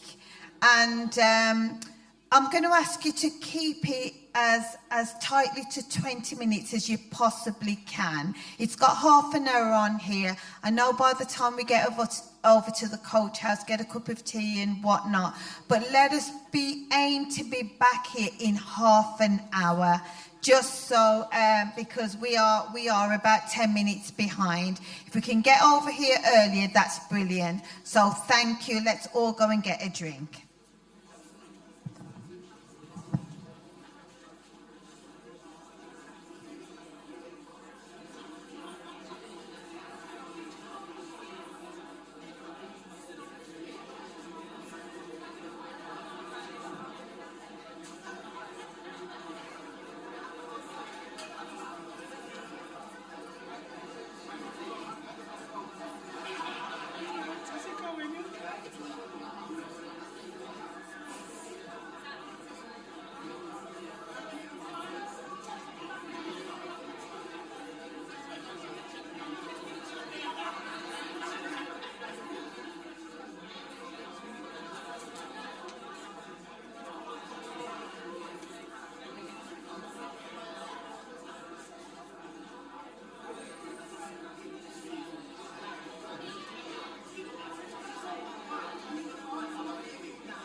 can we just ask you all to take your seats, please? We're about to commence the second half. Thank you.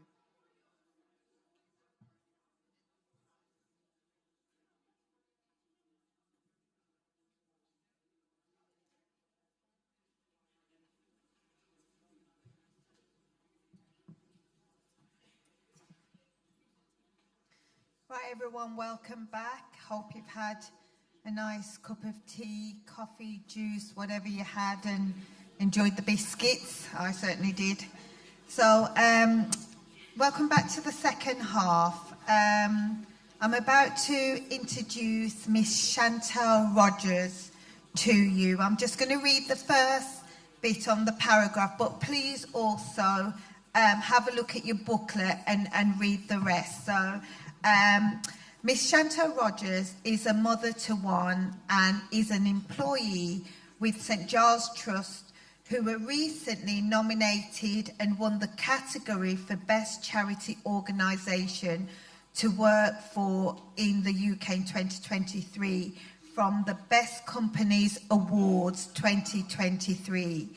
There are around 350,000 charities in the UK.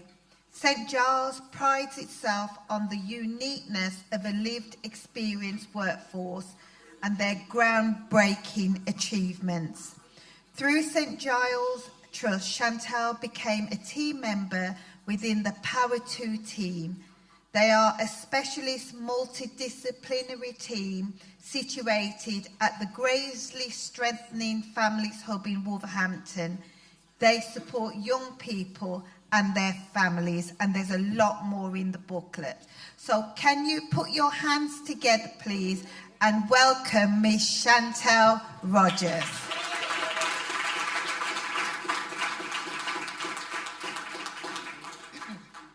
Thank you.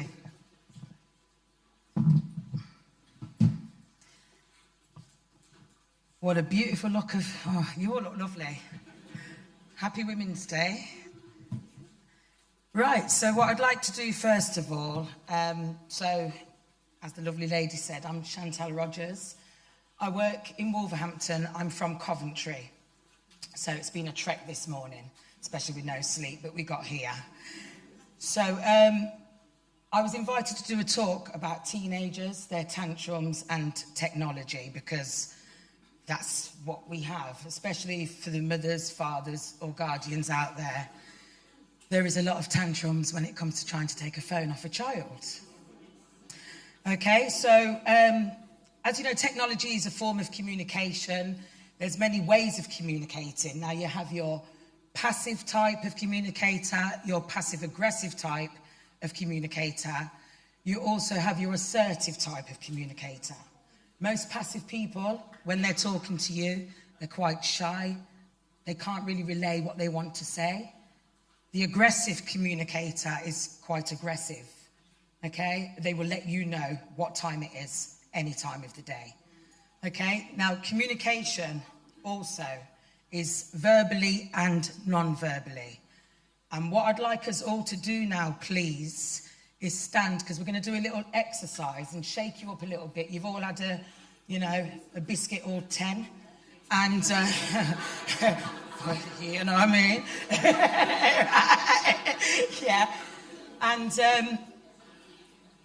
I'd like you to kind of mingle in. I didn't know, because I've never been here before, so I didn't know whether it was going to be a wider room. But if you could kind of mingle in with somebody who you don't know, okay? Just set eyes with somebody that you don't know. Yeah, I like that. Quick.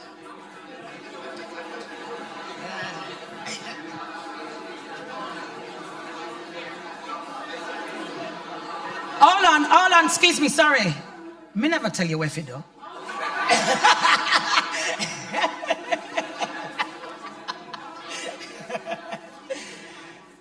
Okay, so have we all found somebody that you don't really know? Okay, so could you please just take a couple of minutes to introduce yourself to that person? Okay, let them know. Hold on, what weird?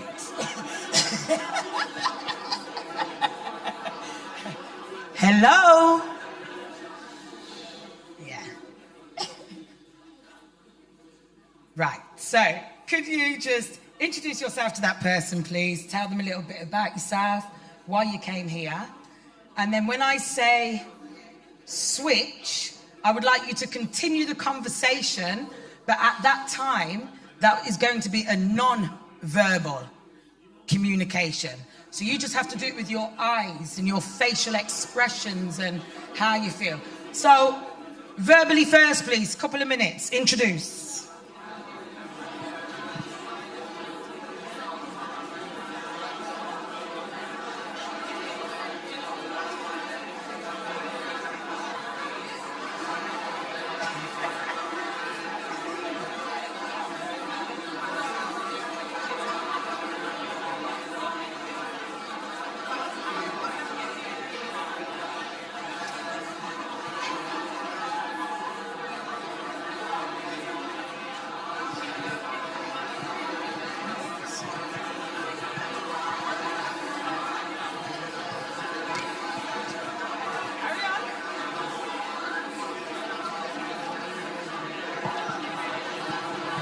Switch. Hello? So when I said that you have to now switch, that means non-verbally. So that means I shouldn't be hearing nothing. Yeah, to the same person, please. No noise. Keep conversating.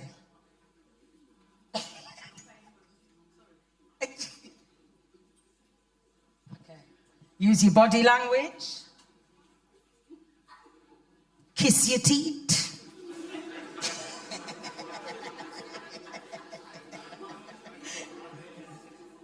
Absolutely no noise. Keep communicating.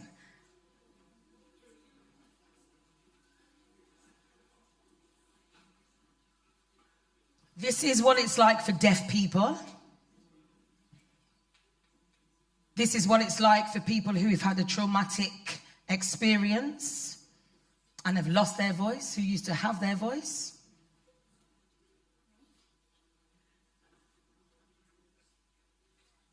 Okay, now switch back to talking again.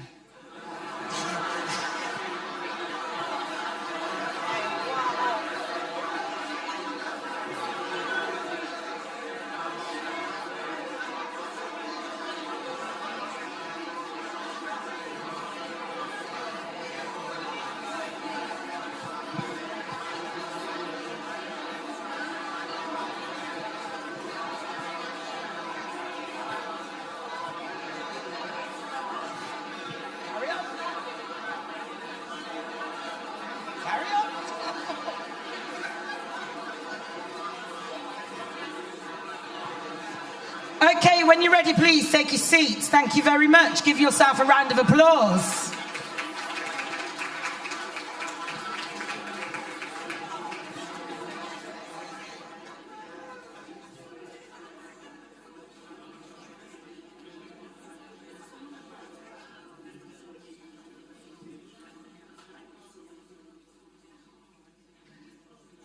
Communication is key.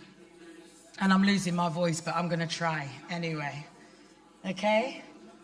Now, while you were communicating, I'll just wait for the people at the back to come in. While you were communicating, you were getting to know each other. And I wonder if I could ask somebody, they could give me an interesting fact of probably the person that they've just met and they didn't know anything about them. Can you just... Somebody want to share with me? You would like? Do you need the microphone? No. Okay, shout to me, Mandy. Cool. Yvonne. Okay. Yvonne is 5'2", and she has beautiful nails, and she looks very attractive. She has dark hair with brown. Wow. You need to come and work with us.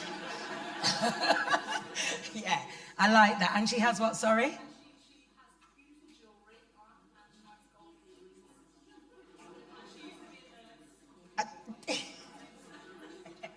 Very interesting. Where's Yvonne, please? Did she miss anything out? No.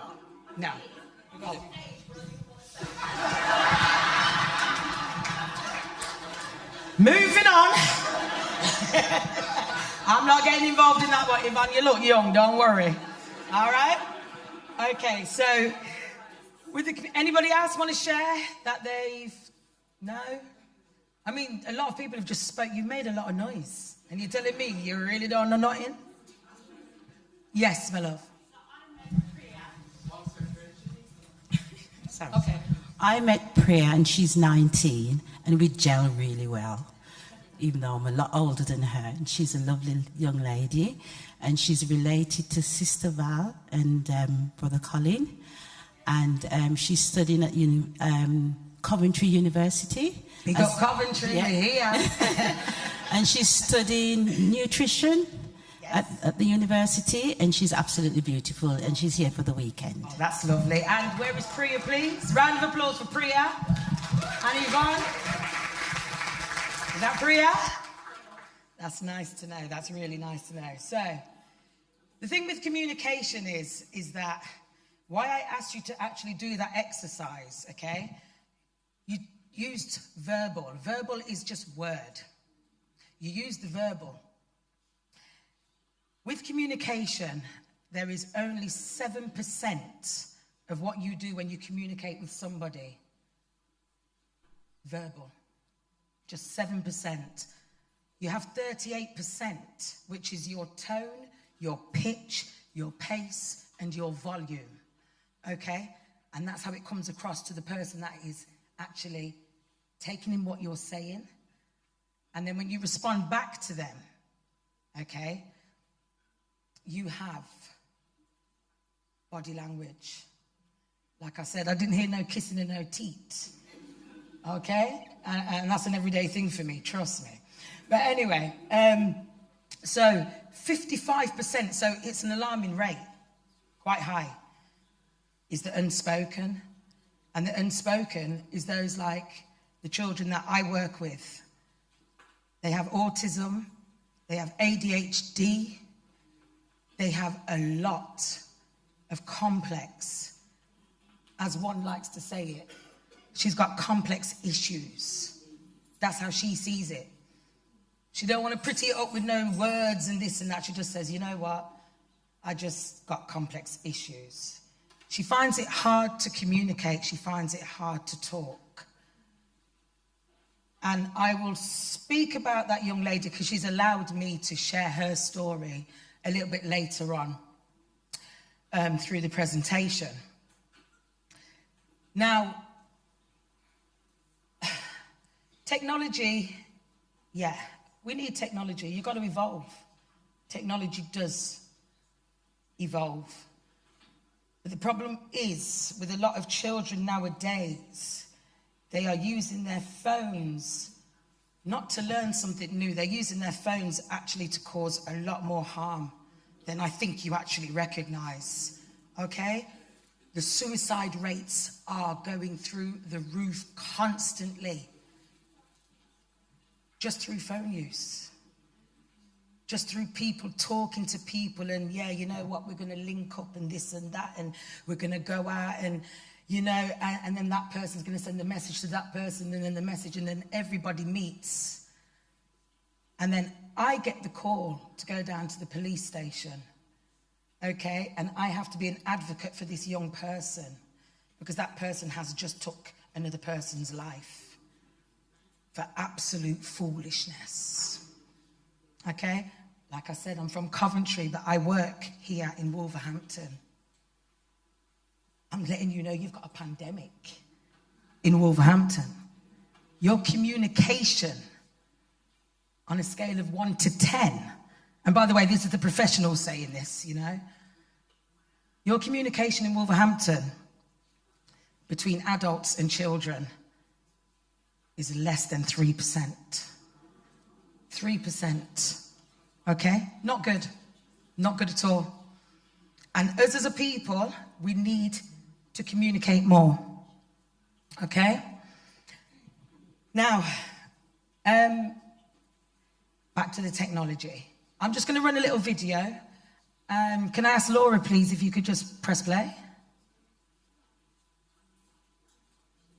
Oh, the Wolverhampton wave. In fact, you know what? Yeah, let's do that one now. Right, so before we carry on, another way of communication, okay? A Wolverhampton wave, that's what they call it. It's like a football wave. If we could start over there and you can start putting your hands up. Do you know what I mean about the wave? And just feel a vibration going through the room, okay? When we get to that end, we come back again, but you have to stand up and put your hand up in the ear and I'll empty. Right? So, can I ask the first row? And I just want to see a wave. I wouldn't have minded if we could have got this on video. Have you got your phone? All right, tell you what, let's have a little run through. Yeah?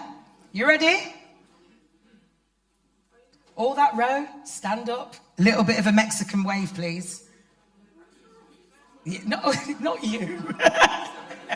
Not through to you yet. Yeah, it's got to ripple across the room and ripple back. Another part, yeah, that's right. You've got it.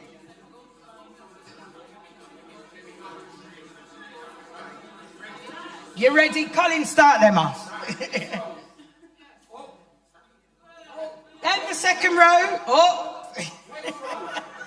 Come on, you need to be energetic.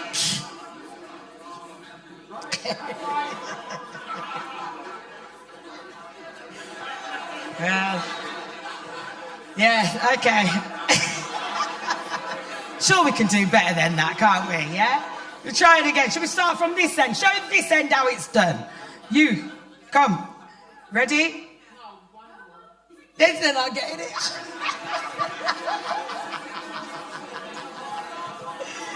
Right, so I'm going to say it again.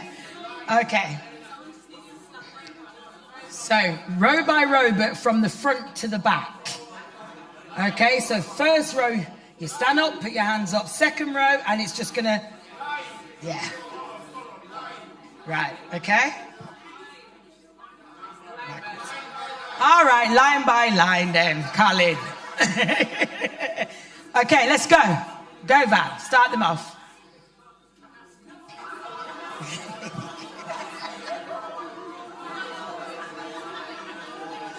It's not communicating, is it? See it there? Communication is key, but it's not communicating. Okay, we're going to try it one more time. Okay?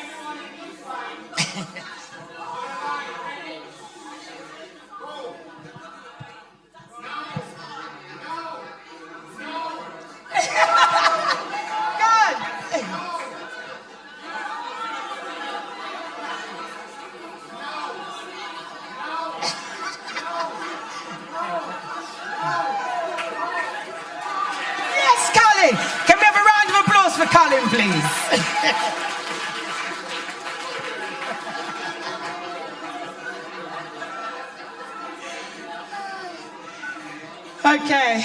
Okay. Didn't go according to plan, but it was worth the try. Thank you, Colin.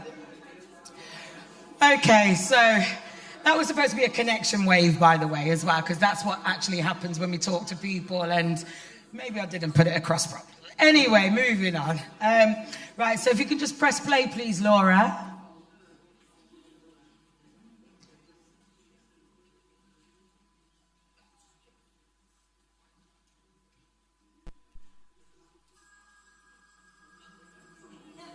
Remember that?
next slide, please.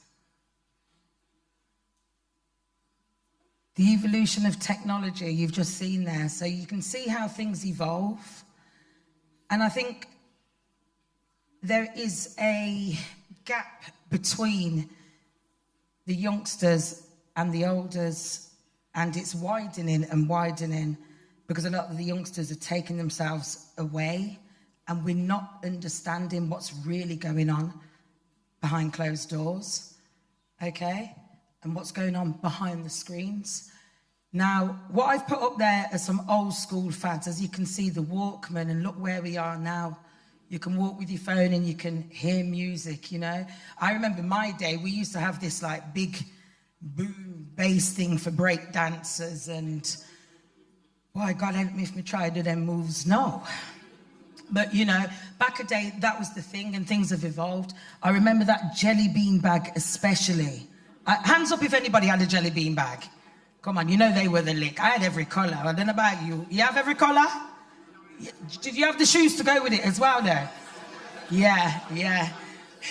Yeah, come shine our rain, me I wear them, right? So, you know, those are the fads, the old school fads, and Pac-Man was groundbreaking back in its day, like Atari, Space Invaders, little things like that, you know. Technology has evolved because, I mean, looking at Pac-Man now to how the games I'm seeing the young people that I work with, that they play, it's phenomenal, you know, the change, okay? Can I have the next slide? Because this was a groundbreaker in itself. You remember him? Bad boy. Right, so, trust me, the Rubik's Cube it just broke every record going, okay?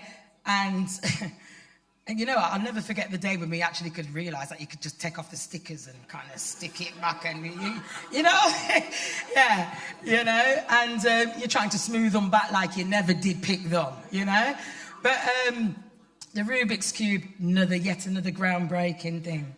Now, they're the fads of back a day, okay, and that's what we enjoyed. You know, you couldn't take my music away from me. You still can't take my music away from me. I'm a musical therapist. I like to use music with the young people and the young adults, okay? Especially those with the learning difficulties. They absolutely love music. And music has evolved from way back. You don't even need no instruments. You've got your voices. You know, I listen to Zion Tabernacle. And my gosh, have you got some voices, some beautiful voices when you get together and you sing. So, you know, you don't need voices, you just need the sound of the drum. Like one famous man used to say, just the sound of the drum and the beat of the drum, okay? And I'm a proud, even though mum and dad are right here now, yeah? And we're Jamaicans, but I'm a proud African. Oh, you mean? Right? So, okay. And the beat of the drum. So what I've managed to do in Wolverhampton as well is that we can actually there's a group of guys and they come in with all different size drums, African drums.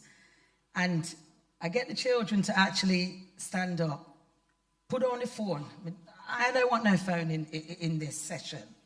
Okay, so they're going to put down that technology, and when they have a feeling, or they're feeling overwhelmed, I get them to beat the drum. And I'm telling you, sometimes you just hear a little, I say, beat it now. Okay, and then by the time we have started that session, and we've ended it, the anger, but yet the sound, what you hear from those drums are absolutely amazing, okay? I've had children come in and I'm like, okay, so where's your phone? Phone's not there. They just want to come in. They want to express themselves through music. And then we beat the drums. And then we'll add a little bit of spoken word and a bit of poetry, okay? This is also a form of technology. The word technology is art and craft. Techni means art or craft, should I say, okay? And your logia, that is related to study. So with study, what do we need to do? We need to go to school. You can't get a PhD, let's put it this way, right, in one day, okay? You have to learn and learn. You go to school in your first year, your second year, your third year, carrying on and on and on and on, okay? So as the technology is evolving over time, it is also being studied, and people are out there, they want to make groundbreaking, especially when it comes to mobile phones. They want to be bigger, they want to be better, okay? Now, going back to, I will jump back to that. I'm just going to come back a little bit. So like I said, going back to the fads, and we've all got our, what we used to do, like the Rubik's Cube there, okay? Now, for the young people who think Nan and Grandad and Mum and Dad, you know, they never used to do nothing back a day. We used to do things back a day. We just didn't have the technology, okay? So it wasn't embedded within our psyche. It was a case of, you know, I'm just going to run outside and play Kirby or do something like that. You know what I mean? And you lick the ball off and you really feel good. Or rat-tat-ginger. Sorry, but yeah, we used to, I don't know if you used to do that in Wolverhampton, but we used to do that fully. And you used to knock the door and run away and watch the people come out and you think, yeah. You know, and all them thing there, right? But it was something, wasn't it? It was something to do. You used to fill up your time. Okay? You know, go play netball or go play football and keep off the grass, but everybody from the neighborhood was on that grass. Never got fined yet, literally. You know? And then Nan and Grandad, they had their fads too. This is what the younger generation need to know.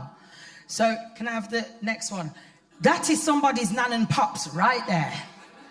Okay? On the left-hand side. Back a day, the afro was flowing and the platform shoes were big, you know? And that was groundbreaking in itself. Because like I said, I do speak very musically. It's all about music. You'll hear it all the way through, okay?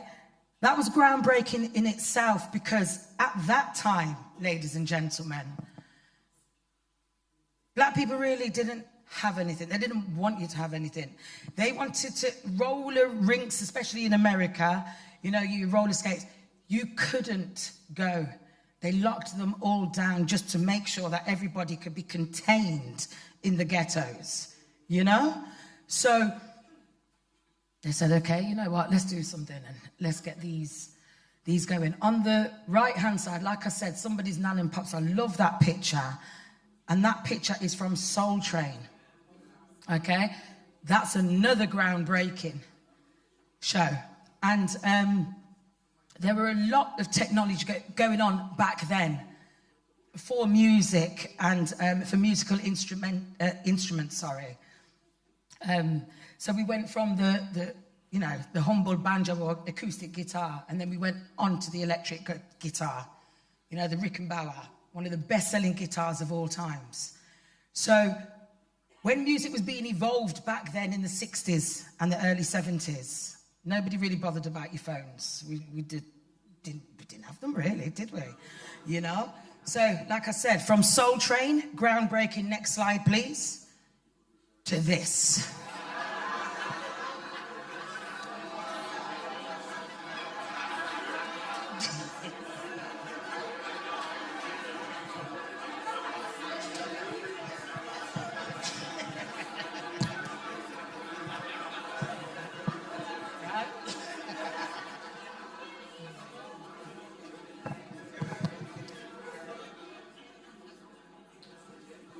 From Soul Train to Soul Glow. You remember this? Obviously, a lot of you remember that, yeah? But never mind him on the right. It's more about on the left. Because from the afro, they made... sorry. They made the curl activator. And you can't tell me that weren't a great piece of technology. Yeah? Yeah? Many pillowcases didn't like it.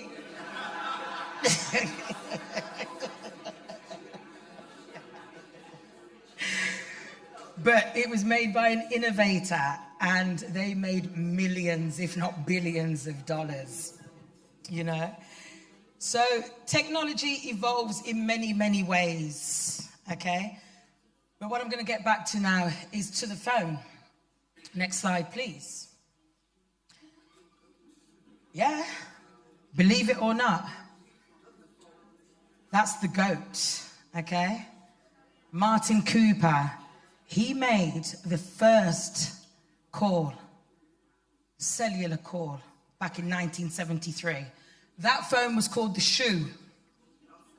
It looked like a boot, not true? Right? Okay. He is an innovator. He visualized, he thought, and then he decided, you know what? I'm going to walk down 52nd Street with a shoe to my head. But it worked. It really did. That phone weighed 2.5 pounds. And I can guarantee you now, any children in here, right? Your parents would have wished that concept, because that phone took 10 hours to charge. 10 hours to charge, and you would get no more than 35 minutes. Trust me. 30, hey. Bring it back, you know. Who said bring it back? Come on. All of you. Okay. What about the cost of living? 10 hours to charge, you know. But yes, it was an invention, and then it went on, and then it evolved. Next slide, please. Okay, so we've got quite a different few phones, and you can see how it has evolved. Okay, really does kind of look different. They are groundbreaking. I don't know if you remember any of them yourselves. I used to have a StarTAC. I used to think I was great with that one. Just flick it open and the little, you know, the little aerial, but very groundbreaking phones. But you can see how they have evolved through generation after generation. And then came along a man named Steve Jobs. Job done, I'd say, to be fair. Okay, he came along with the iPhone. First iPhone was in 2007. And when you really think about it, that's not even that long ago. And now I think, what we're on, iPhone 14 plus, so in... Any youngsters in here, is it iPhone 14 Plus? Are we on that? Or iPhone 14 Plus Pro? Something like that. He's made a phone every other year, just every year, and it's just astonishing. I mean, when he passed away, he was worth over, I think it was around 18 to 20 billion pounds, and that's just from making the first iPhone in 2007. It's a lot of money, you know? When Steve Jobs made the phone, he said he wanted it to be addictive. Every designers have said that they wanted it to be addictive. Okay? When you overuse phones, it's like you're releasing dopamine. And the dopamine, you want more and more and more and more and more and more and more and more. Dopamine is something that's released. It's a good feel-good factor, you know? And a lot of drug users will have that as well. Been down that road, so I don't know what I'm talking about. And it's constant, and you want more, and you want more. And if you don't get, you will do anything to get. Okay, so that addiction is there. All phone apps as well are quite bright and vivid, and it's just constant within the psyche, and you're looking at these phones. You know what I mean? Now, with Jobs, like I said, he definitely did a job done. The only thing about it is I'm not against phone use in any way. We need phones. We need to communicate, okay? The worry and the concern is the content of what's on the phone, for me, personally, okay? I'm an advocate. Young people can learn from phones. My nephews, 10 and 11, they're being sent home with iPads to do homework. You know what I mean? I sent with a pen. And if I never did fancy like this, I want big something. You know what I mean? So, you know, it's needed in today's world. And parents, I'm just going to say it like it is. You have to deal with this. You have to deal with it. Whether you want to hear that or not, you have to deal with it. Okay? So, like I said, it's the content on the phone. But before that, because I see a lot of young children, somebody told me the other day, psychiatrist as well, she said she was walking down the road and this child was pulling, like, trying to get the attention of mum. And this child's no more than 4. And she's just like on the phone and it's like this and she's got the bag and then she's pushing the baby and all of this, okay? And next minute, this child's still pulling and pulling. She's like, just yeah, I'll meet you wherever I'm going to meet you and whatever. And the child ran out into the road, okay? And it was a gentleman who it's like Superman, don't know where he even come from, swooped up the child just before a skip was turning the corner. Now you could imagine that kind of carnage because of the phone. But what she said to me, after all of that, and you know, God bless, the child was okay. Mum just carried on with the phone. Just carried on with the phone, you know. And she said she could just tell from the man's like persona, he just couldn't believe what he'd actually witnessed. And she just whatever, yeah, just come on, thank you, yeah, nice one. And away they went. You know what I mean? And that's not good enough. It's just not. It's not on. So they actually do interfere as well as help. What do we do? We need to strike a balance. So with that in mind, with the young child, can I have the next slide, please, Laura? It says there that screens may affect your child's development. Now, this is what we really do need to listen to, take in, and make of it what you will. Can you play that for us, please? The next slide, thank you.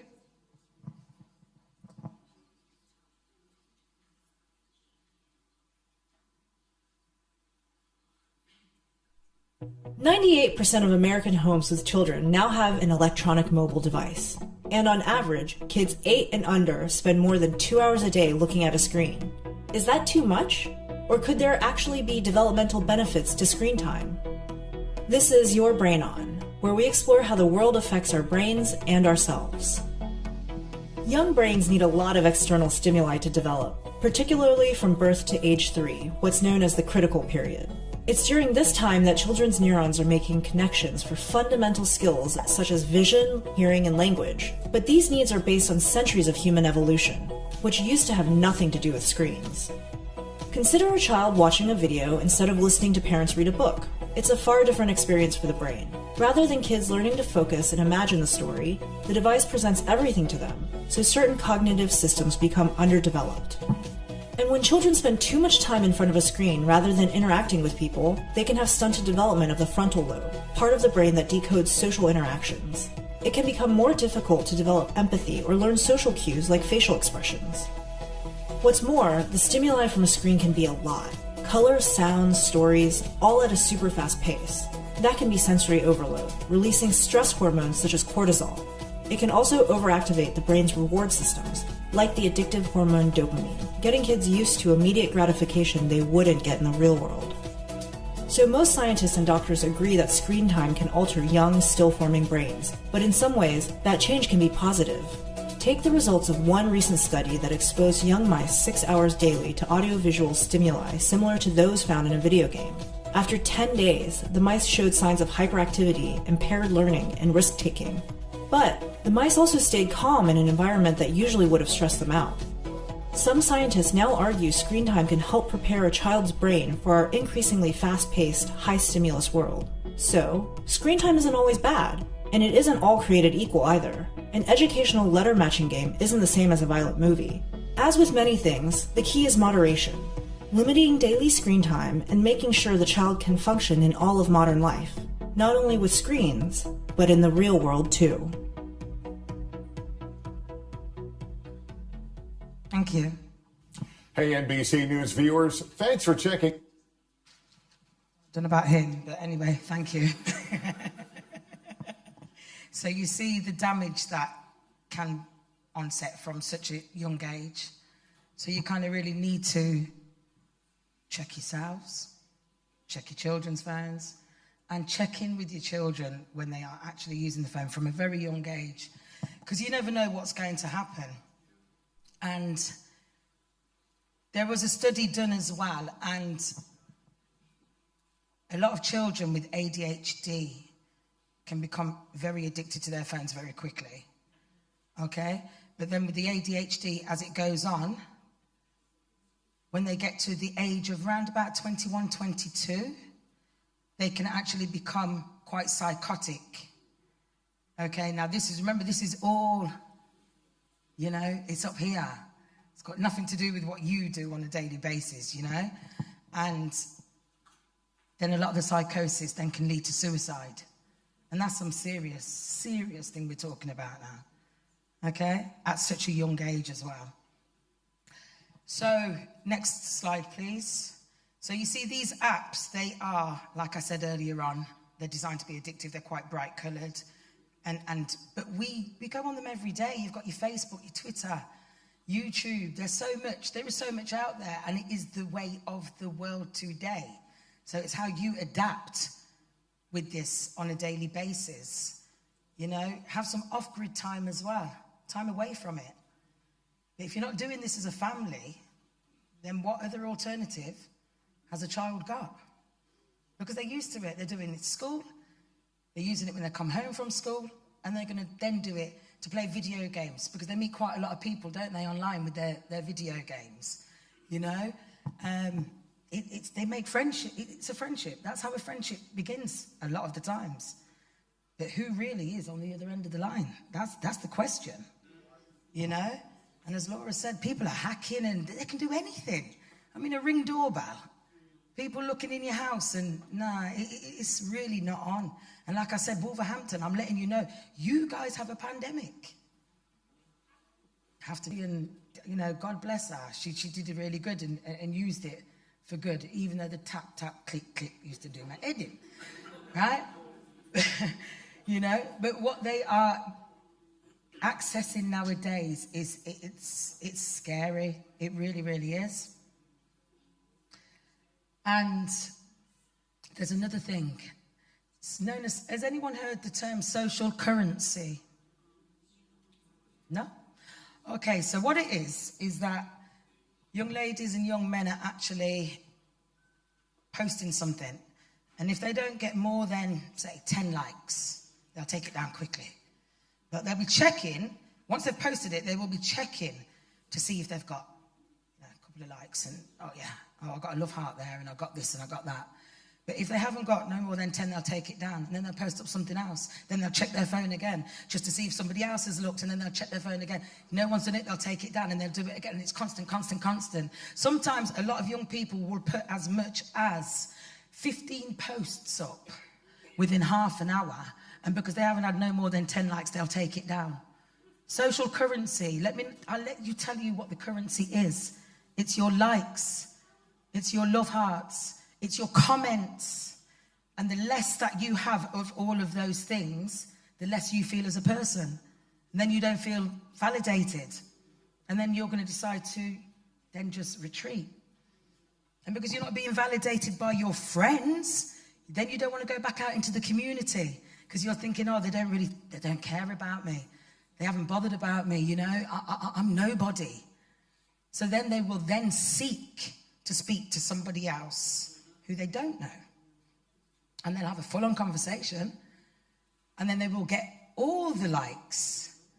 You know what I mean? And sometimes those likes can then lead to some devastating consequences. So, the next slide, I thought it needs to go in.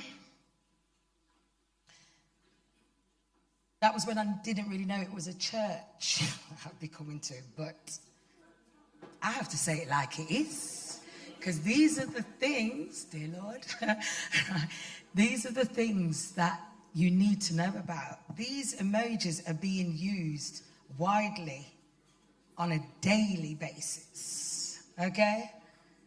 Now, can you see that though? Can we zoom into that a little bit more, please? Any chance of that?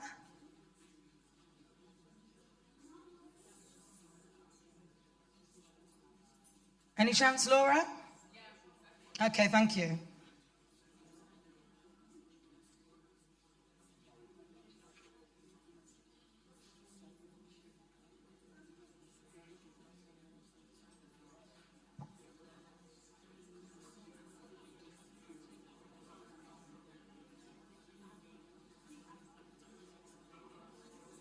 Not zooming.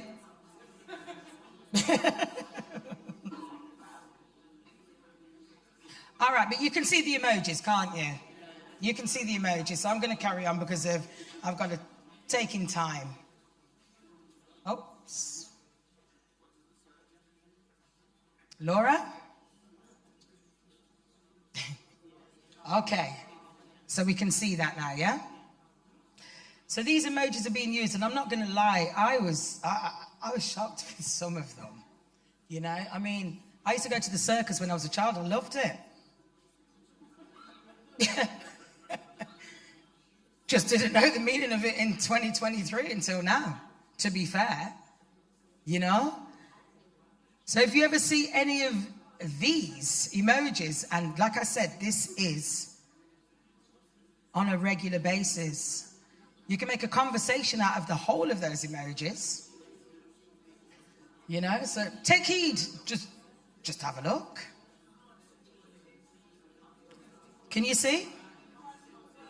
You can't see the words. Okay, so which one would you like to know? And I'll shout it out. No!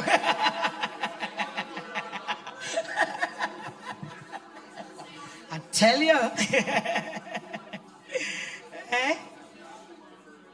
Okay, so the first one. Can anyone tell me what that picture is, please? Top left-hand corner.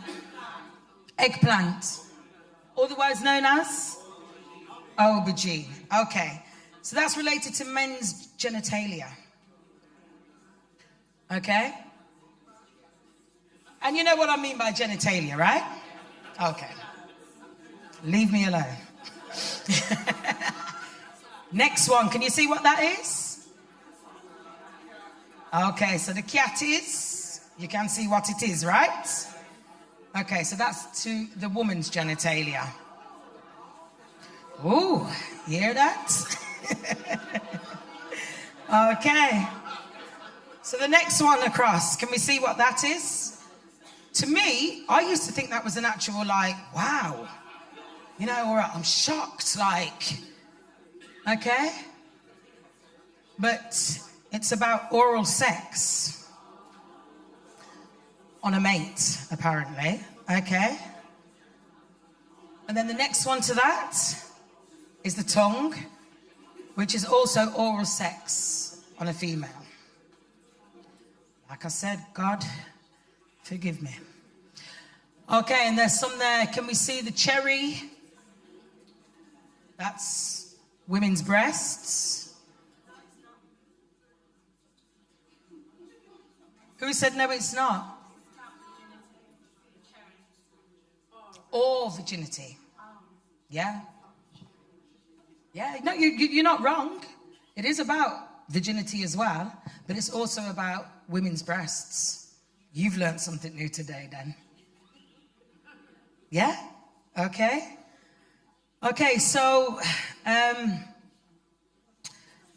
what I'm going to do actually is I'm going to print this one out for everybody. Okay? Because, yeah, you need to know. These are your conversations. In fact, if you've got your phone, take a picture if you can zoom in on it. So you've got it with you. I'll leave it up there for a few seconds if you want to do that, anyone? Our teenagers nowadays don't really use words. They're using these emojis regularly. Okay? Now the one down the bottom, I'm going to just state that one as the last one. It's a rocket. Okay, now that, and there's a volcano next to it. I think zoomed in a little bit more, but it's down on the right-hand side, down at the bottom.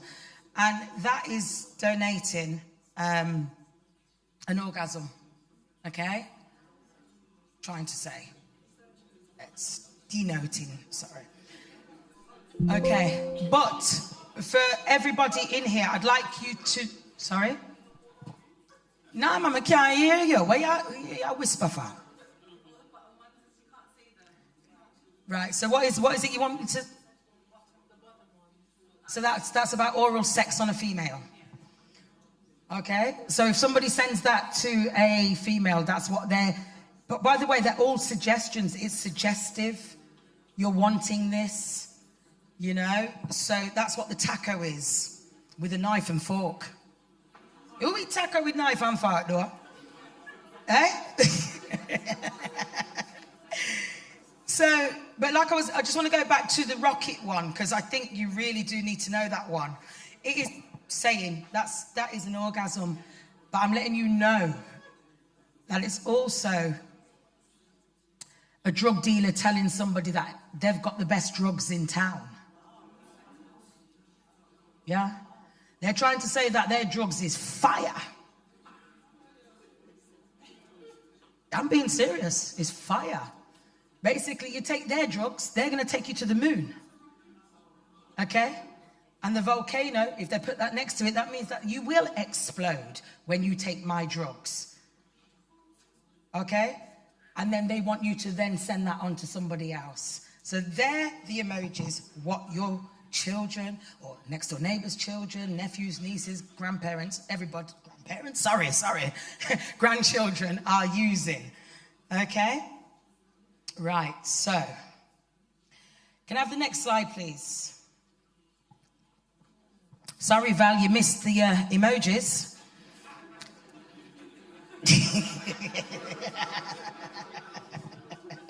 I'll give you a printout. Do you want me to go back just quickly? Okay. Okay then, so Laura did touch on this earlier about your surface web. So the surface web is your Yahoo, Google, Reddit, you know, and your Facebook and Instagram. That's where we all are, kind of really at the top. And then you've got your deep web in between. So all our records, legal documents, you want that to be confidential anyway, don't you?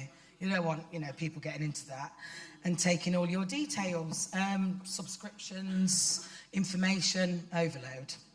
Okay, and then you've got the dark web underneath. People access that by the Onion router. And when they access that, then they can go on to access things like selling children. One I heard the other day, selling wallets made out of human skin at an alarming rate. Pardon? I'm telling you, people under the age of 25 are buying wallets made out of human skin. They find it amazing, apparently. You're asking me, does it feel like? I definitely wouldn't, I don't know. But honestly, yeah. And you know what's even nicer right now? Is that you're such a young, good-looking gentleman, and you asked me that question. Really is. But you see what I'm saying? Your peers are accessing this. Okay, when you go through the Onion router, it's known as Tor, T-O-R. Everybody, T-O-R. Please check it up, okay? Because like I said, children are being sold on these sites by children. And when I say children, I don't mean no 15, 14, 13, 12, 10. I'm talking babies. True story, by the way. 10-month-old baby being sold by his own father. Okay? To a ring of people. To a ring of people. It finally did actually get brought down. Eventually. But it took a long time. Because one thing on the tour, you can remain anonymous. It's hard to get in, but, you know, it's shocking. And with that story, a 10-month-old child, just think of it, a 10-month-old child by his own father being sold to a ring of 8 people every week for 5 years. 5 years it took. True story. And it took somebody that was actually in that ring to say, you know what? I've got a problem. I've got a serious problem. I'm wrong. And he took himself to a mental hospital and said, I'm wrong. And I want you to know why I'm wrong. Yeah. So, that's your deep web, your dark web, especially the dark web. There's so much going on in the dark web. Please, please, please, please look more up about the dark web. You need to know. You really, really need to know. It's shocking. Real shocking. Okay, next slide, please. So we've got nomophobia. This is a phobia. If you get that, if you're diagnosed with that, basically you'll have a fear of having no mobile phone. So you think I joke? I'm being serious. You think I'm making this one up. It's the truth, honestly. Yeah? Nomophobia. Get your tongue around that one. Yeah? Fear of having no mobile phone. You have social anxiety. You need your phone. In fact, you know what you do when you have nomophobia? You pick up your phone thinking it's ringing. Ain't ringing. Okay? You check your phone every second. You have a conversation with somebody, but you're scrolling the phone. You know, yeah. In fact, you don't even look up to have a conversation. You are just scrolling. Okay? And that is known as sifting when you're going through the mobile phone constantly. You're just sifting through the phone. And you're actually not taking nothing in.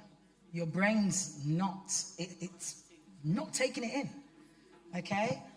Now, a lot of young people, like I said, I work here in Wolverhampton. I've had to support some young people with nomophobia. And it's a shame. What I've seen, it's really opened up my eyes. Okay? They get irritable and they get agitated and I just need to check my phone. I need to check my phone. You know? And a person who is suffering from nomophobia, if they go to a place and the internet goes down, they will literally have a meltdown. You know? And they need to find the free Wi-Fi, wherever it is. So that's another, please look up nomophobia, because it's on the rise. It really, really is.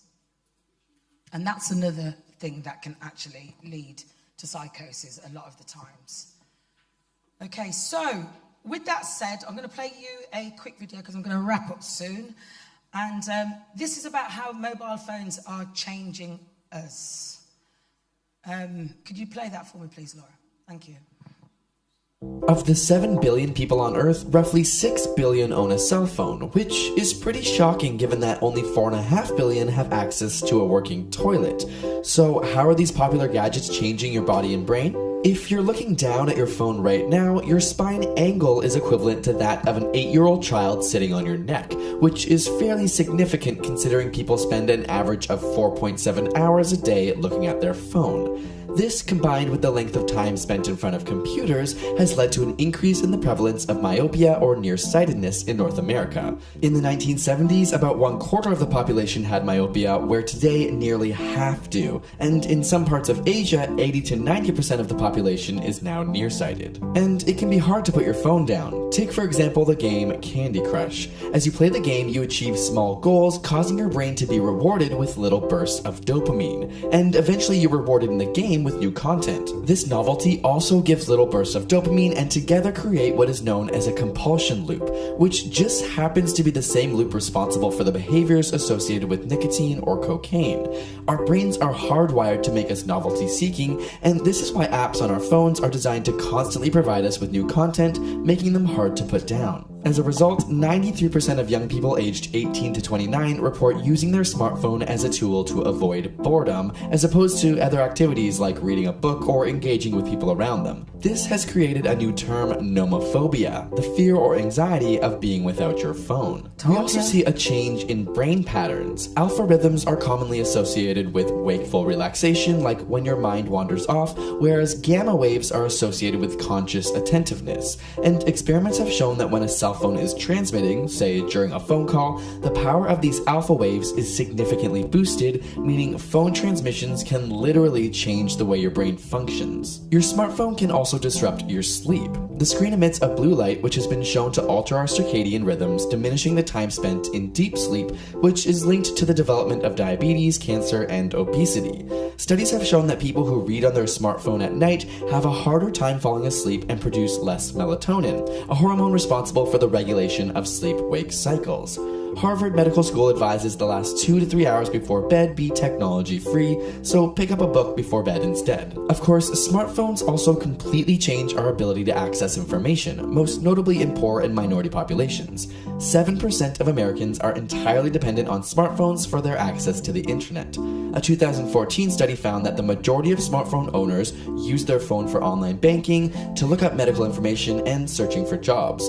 So while phones are in no way exclusively bad and have been part of a positive change in the world, there's no denying that they are changing us. But many successful people have now decided to take smartphone vacations in order to increase productivity. In our new ASAP Thought video, we break down the top 6 reasons you should take a smartphone vacation and how it could benefit your life right now. And subscribe for more weekly science videos.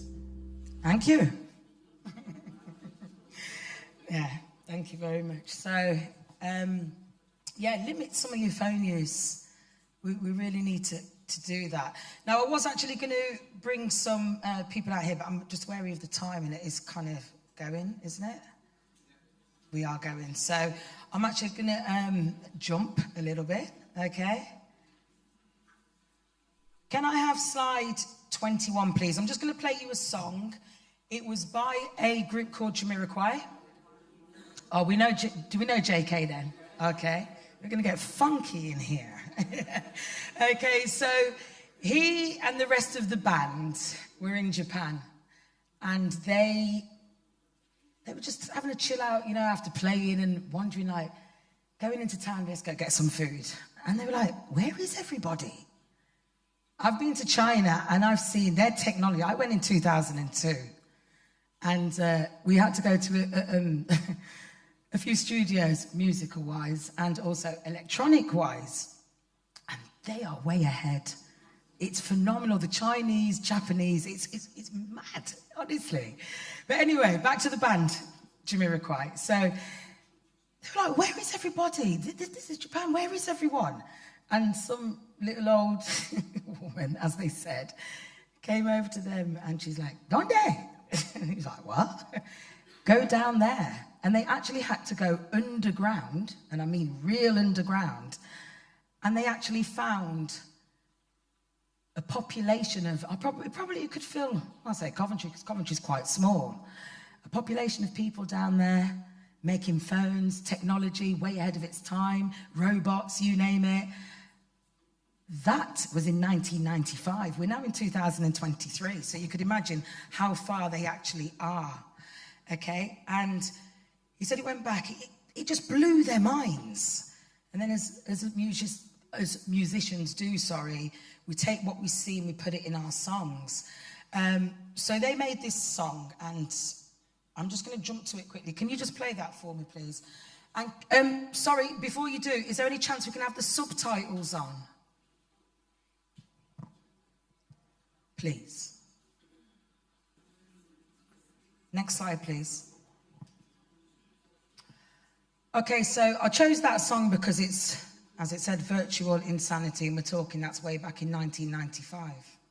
We're now in 2023. And it also reminds me of a song that I used to play to a young lady, and she was being cyberbullied, okay? She was constantly, I was working in a residential home, a secure residential home at that time. Most of the children there, they would be banging their heads off walls, radiators. I've seen so many things. I've seen self-harm through cyberbullying, and I mean real self-harm, where they're taking, you know your bra and you've got the wire? They're actually taking that and making it into a blade, okay? And all from cyberbullying, and these girls, it was a thing that they loved to do, because the self-harm, it releases the pain that they're feeling. It just is like, again, dopamine, and it becomes an addiction. So she was being cyberbullied. Now, she'd spoke to somebody online, new boyfriend, made her feel the greatest, that was it. She felt loved, because a lot had gone on in her childhood. She was horrifically sexually abused, okay? And she had to be took out of the home because of this. And she met online, never ever met him face to face. They were speaking constantly. And he made her feel like she was a queen. She was on top of this world, okay? This went on for about 8 months. And then her friend, because they were having conversations, you know, our kids, and they're like, yeah, well, I've got a new boyfriend, and check this one out. So when we used to have to drop them to school, because it was a secure school as well, she would then speak to her friend, and then her friend then got introduced to his friend. And then it was like the four of them now. They're conversating constantly. But when I say constantly, they were on the phone for about 18 hours per day. They were falling asleep with the phone to their heads and all of this, and waking up. Come on, you've got to go to school. And she's absolutely shattered, okay? And he made her feel, like I said, on top of the world. And then I went into work after this 8 months it was going on. Oh, and by the way, I've had a conversation as well with the person, you know, never seen the person's face, but, oh, she's like, yeah, Chantal, such and such says to say hello and how you doing. We did that for months. Do you know what I mean? And I'm thinking, you know what? Oh, bless her. She feels good and she sounds happy. And I had to say to her, you've never met him. Where's his picture? You know, like, what's going on here? Anyway, he sent her a picture. So there's me now. This is about 2017, so I was quite naive then, obviously, to this. He sent her a picture. Ain't he good looking? I was like, am I all right? You know, I suppose, yeah, if that's what you like, but you're happy. And that's the main reason why I work with the children, to make them happy. And she was happy. Anyway, I remember going into work and she was like, I need to talk to you. And then she just stood there, and I've never seen somebody just cry so much in my life. She goes, you're not going to believe it. I says, what? What's going on? And she couldn't talk to me for about a good 10 minutes. I goes, what's going on? Come on, let's go sit down. Come, let's go in the garden, because all the other kids are still in the house, and etc. She's like, and I'm going to just call him Mr. B, right? And I'll call her Miss A. So, Mr. B and her friend's boyfriend, I'll call him Mr. D, were the same person. Okay? With the same person making a conversation with these two young ladies. And we were even going to travel down south, you know what I mean, to meet up with them in a safe place, of course, have some dinner, you know, have some lunch. And that didn't happen because, like I said, it was the same person. And I told you, it's been going on for 8 months. This one person has been speaking to these two girls, and they're having a full-on conversation. So it's put them in a obviously, sense of security. And then, well, I mean, that was shocking enough. She absolutely fell. And she was a self-harmer, and she went back to self-harm. After all the months, the sleepless nights, because we used to do nights with her, you know, she resorted back to doing what made her feel, well, good, because that's what self-harm is. Then I went into work the following week to find out that this same person, as he was a girl. Okay? It was a girl. And then I just started thinking, this is crazy. Because I'm thinking back to all the messages and even the messages that I've said, you know, and yeah, hi, and just having a laugh, because that's what we've got to do, just make them laugh. Because we know that they've been through some real traumatic experiences, you know. And I'm a joker at the best of times, so that's what I try to do with those children.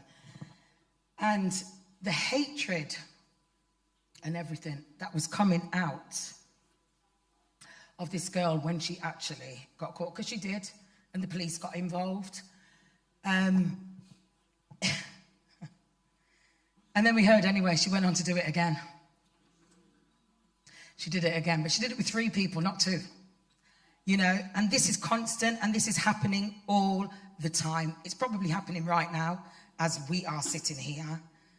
So, what I'm trying to say is cyberbullying, name-calling, harassment, all of these things are happening to these children, and it's through technology, okay? So we really need to monitor the technology. Please, any children in the room, okay? It is simple. Next slide, please. Okay? Can I have the next slide, please?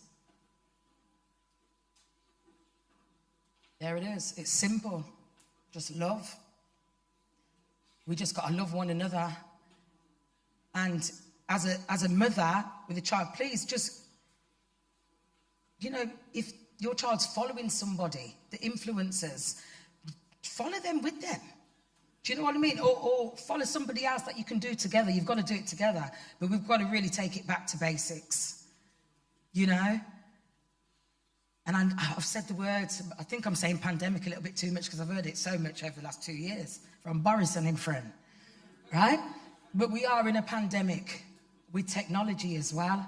And technology is evolving, and we need to keep up with it. We really, really do. It's some serious thing. And like I said, I've put that there because what you need to do is just so simple. You know, monitor, and conversate. That's why I started with the communication in the beginning, okay? Next slide, please. Music. That's my life, and I really do love it. And I just think for anybody who wants to be influenced by people who can inspire you. When we were young, the word influence, I always used to associate with bad, to be fair.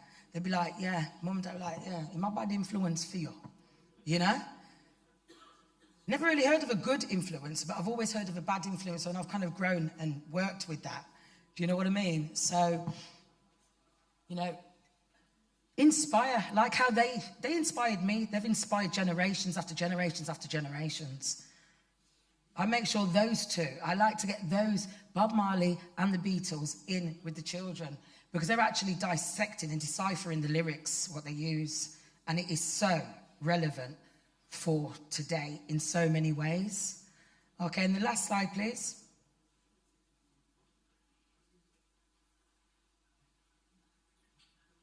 And I say that these, for me, they really do inspire. And you see them, they've got so much followers. God bless Michael, he's gone, you know? But they are inspirations.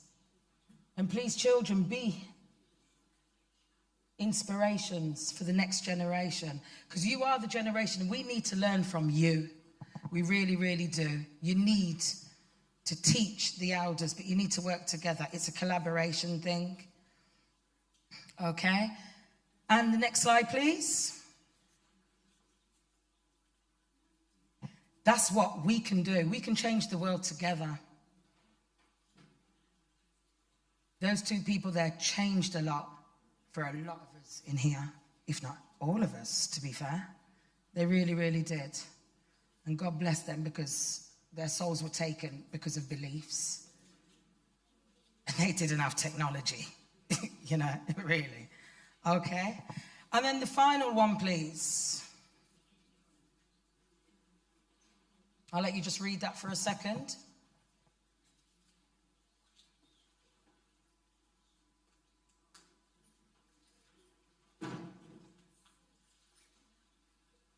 Okay. And then the last one, please, Lauren. Thank you very much. For all the children, if you have to use technology constantly, remember, find that downtime, that off-the-grid time. For the parents, you've got to chill out with your children and take them out, because they've learnt off you as well, by the way. They've watched you play Candy Crush. I know I got addicted to Bejeweled once. I wanted to get, remember? Yeah, the more you got and all them bright colours and the 1,000 points, yeah? But it's so easy to get addicted and be took away. And you need to be brought back on the path. Yeah? We need to bring it back to basics. So please, use it wisely, use it responsibly, inspire others, inspire mum and dad because they don't know. And we can all go forward. And that brings me to the end. Thank you.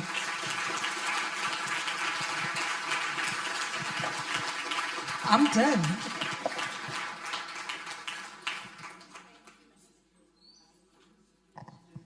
Any questions? Or was that enough? Come on then.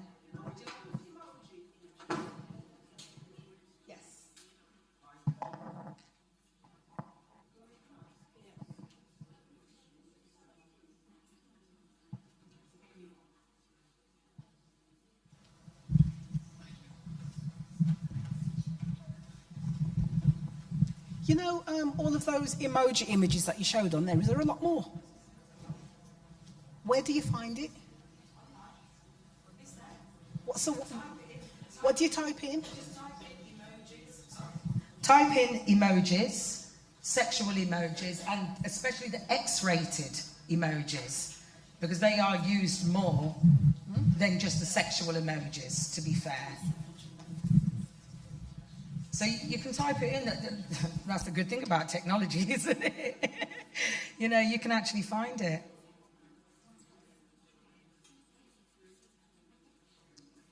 Any more? Can we have the mic, please?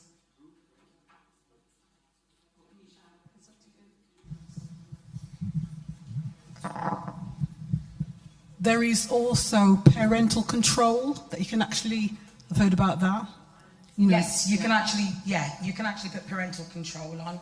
So you can have like a timer, say you want it to go off at 7 o'clock or 8 o'clock. And once you've put that on, so if you look online and put that in and look for apps that you can actually download that, and it will just cut off the technology at a certain time. And then it's down to you to then, if your children want to go back on it, do you know what I mean? You can put it back for an extra half hour, as I hear from my nephews. One more half hour, please, all the time. But yeah, you can actually use that. Sorry? Children know how to disable those. Oh, some do. Some do. So well, then you're going to have to get more technical. So you put a double password on it as well. Next, please. How did you safely find out about all that dark web stuff? Like, was there any risk of getting caught or anything? How did you learn about people selling human skin wallets and other disturbing stuff? You can actually look this up. This is the thing, right? You can go online and put in your search engine, whether it's Google, Microsoft, Bing, wherever. Start looking. It's there. This is the thing about, right, the internet. Remember, it's a big web. And everyone's joined and connected, okay? All you need to do is look. Oh. So wait, is that really got to you, right?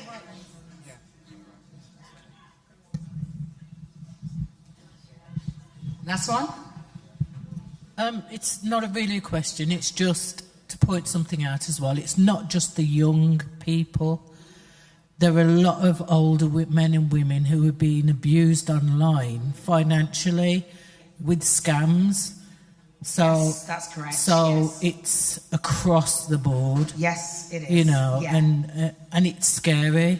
It is really because when you don't see the person and they're telling you they love you and you're emotionally attached to them and vulnerable, and money's the connection, so that's a different ball game with the older, not just the younger. So. And it's a lot, it's always monetary as well. There's a lot of people being scammed, older generation being scammed. I mean, of their life savings. It's not good. And I think, to be fair, the most hurtful part of that is that you've worked so hard. You know what I mean? You've worked so hard for what you've got. You've built up what you've got. And for somebody to just come and take a lump sum of £60,000 or £80,000, it's heartbreaking, okay? But, you know, you have to be safe. You have to be safe online. But you also need to learn how to use, like I said, use it responsibly. But please, what you need to do is educate yourself. That's what it is. You've got to educate yourself. You've got to be in the know, because technology is not waiting on you. It's just keep on going and going. And like I said, you'll get left behind. Okay? Is that okay? Okay. Just to add, when you're talking about the dark web, please be very careful even searching on the dark web, because there are the equivalent of secret shoppers on the dark web, and they are the police. So yes, you can find all these things, whatever it is, but they may say, you know, you can pick up a skin wallet, I don't know, and meet me at this place, and it is police. So just be very careful. Okay, that wraps it up. Thank you. Thank you very much for listening.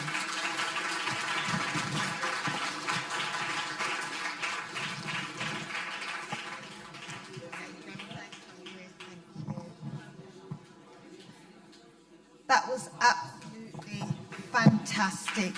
Can we give Chantal another great round of applause? Wow, wow. You know, when we were putting all of this together, and I was talking to Sister Val, and you know, every year we try to combine the topics of International Women's Day, so we try to combine it in our conference. And I know this year would have been very challenging for Sister Val, and you know, it's her first year as the women's president. Let's give her a hand as well, because she's done fantastic, you know, and we've worked as a team, and when this talked about innovation and about technology, we thought, how are we going to even incorporate this in the church?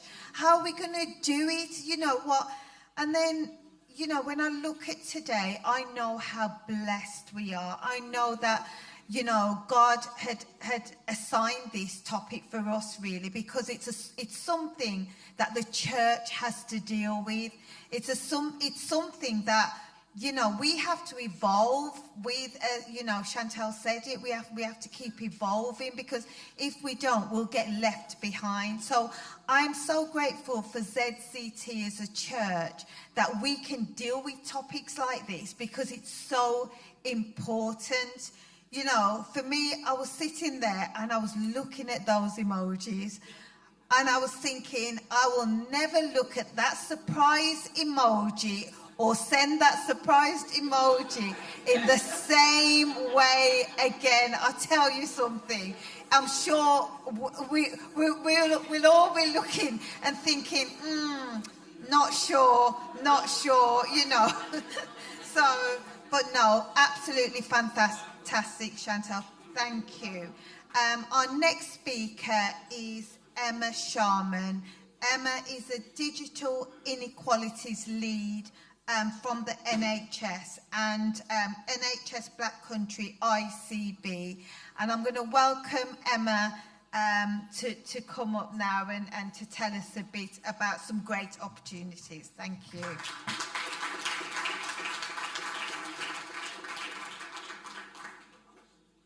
Hi everybody. Hi. Thanks for having me today. Didn't realise it was going to be such a big congregation. So it's great to see you all, and I love the balloons and the flowers. So my name's Emma. I'm from the Black Country ICB, so we are the NHS. We provide a lot of health and care support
Emma. Thanks so much. So it's a huge opportunity. So those who meet that criteria, if you want to come and speak to myself at the end, and then we can do a referral with you. If you can't get to the training grounds to go through the actual process, I will do that with you also. So we can either do it here at Zion or at ACCI. But any other questions, I'll be at the Coach House and taking referrals in. Okay. Thank you.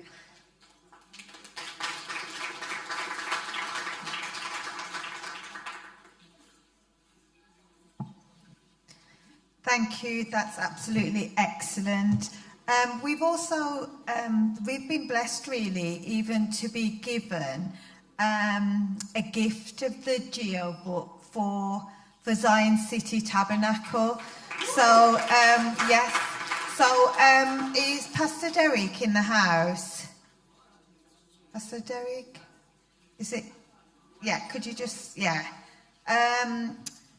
And this is through the scheme that was just spoken about. So Pastor Derek, if you could come forward, and on behalf of Emma and the scheme, we would like to present Zion City Tabernacle with a Geo book, and just something that all departments can use. And that's a blessing. Absolutely brilliant. Yeah.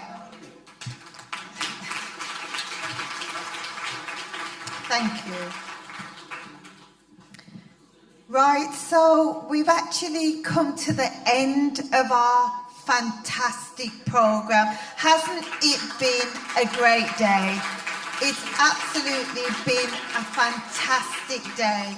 And we have been so blessed, and all the glory, all the honor belongs to God, and we're here because of the blessing of God. So, I just want you all to give just to give yourselves a hand clap, just for coming out today, for the stuff that we've learned today, and just for coming together as women, and also for the men being here. Thank you, men, for coming out to support us as well.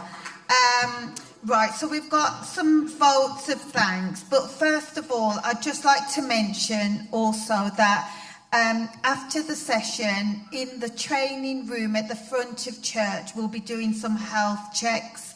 So there'll be some nurses in there. You can go in there, you can get your height checked, your weight, your blood pressure, etc., etc. There's lots of information out there on the foyer tables as well, lots of health information. Make sure you pick up your information as well.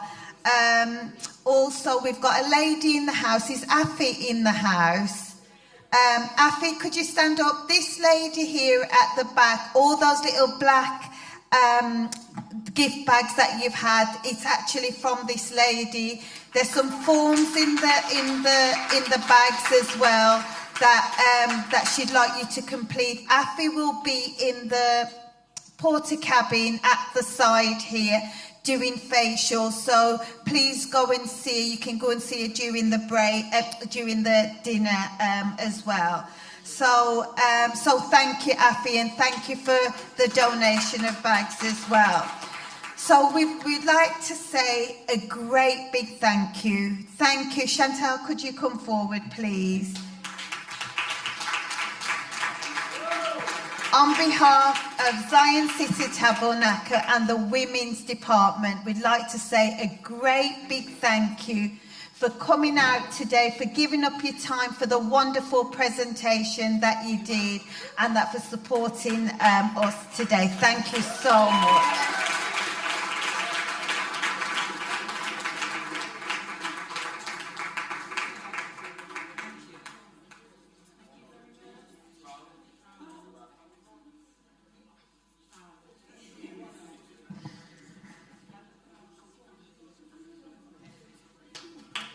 Kenya White, is Kenya still here?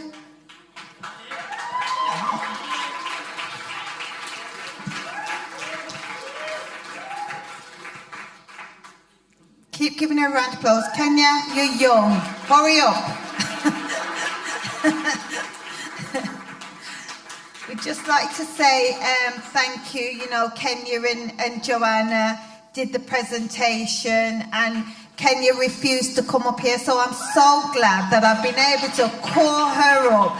This is a beautiful young lady. As I say, you know, it's in the booklet, and she's put some stuff about herself. You know, she's 19 years old, even though she still looks 12. But you know, she's 19 years old, but she's a part of the media team. I just love her. And Kenya, we just want to say, you know, everything that you do is a gift. It's a gift that God has given you. Keep giving back, keep supporting, keep growing. And we just want to say thank you.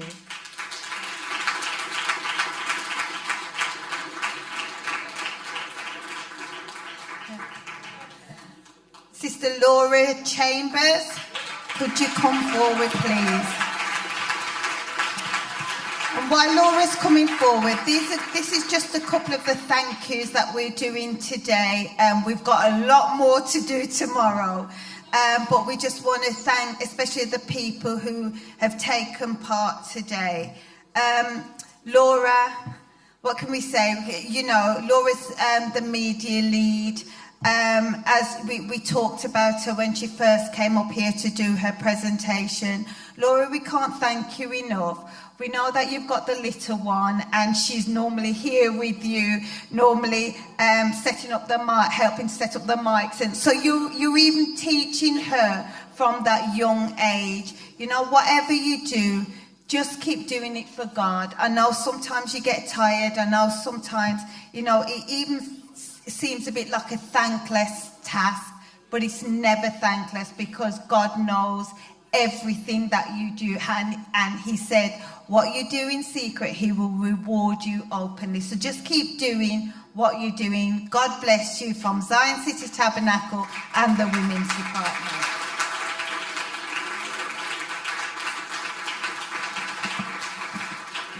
Right, so that's the end of that, and we have got some tasty food over the coach house. So, you know, go enjoy yourself. As we say, the health checks are there. You know, just let's mingle, let's get to know each other, find a face that you've never seen before, greet them. Thank you for coming, everyone. And oh yes. Tonight is our quiz night. It's going to be our fun night. Is it catchphrase and Bible lingo? I think it is. Please come back out tonight, even if you have to grab your food and go. But please come back out tonight to support us. God bless you all.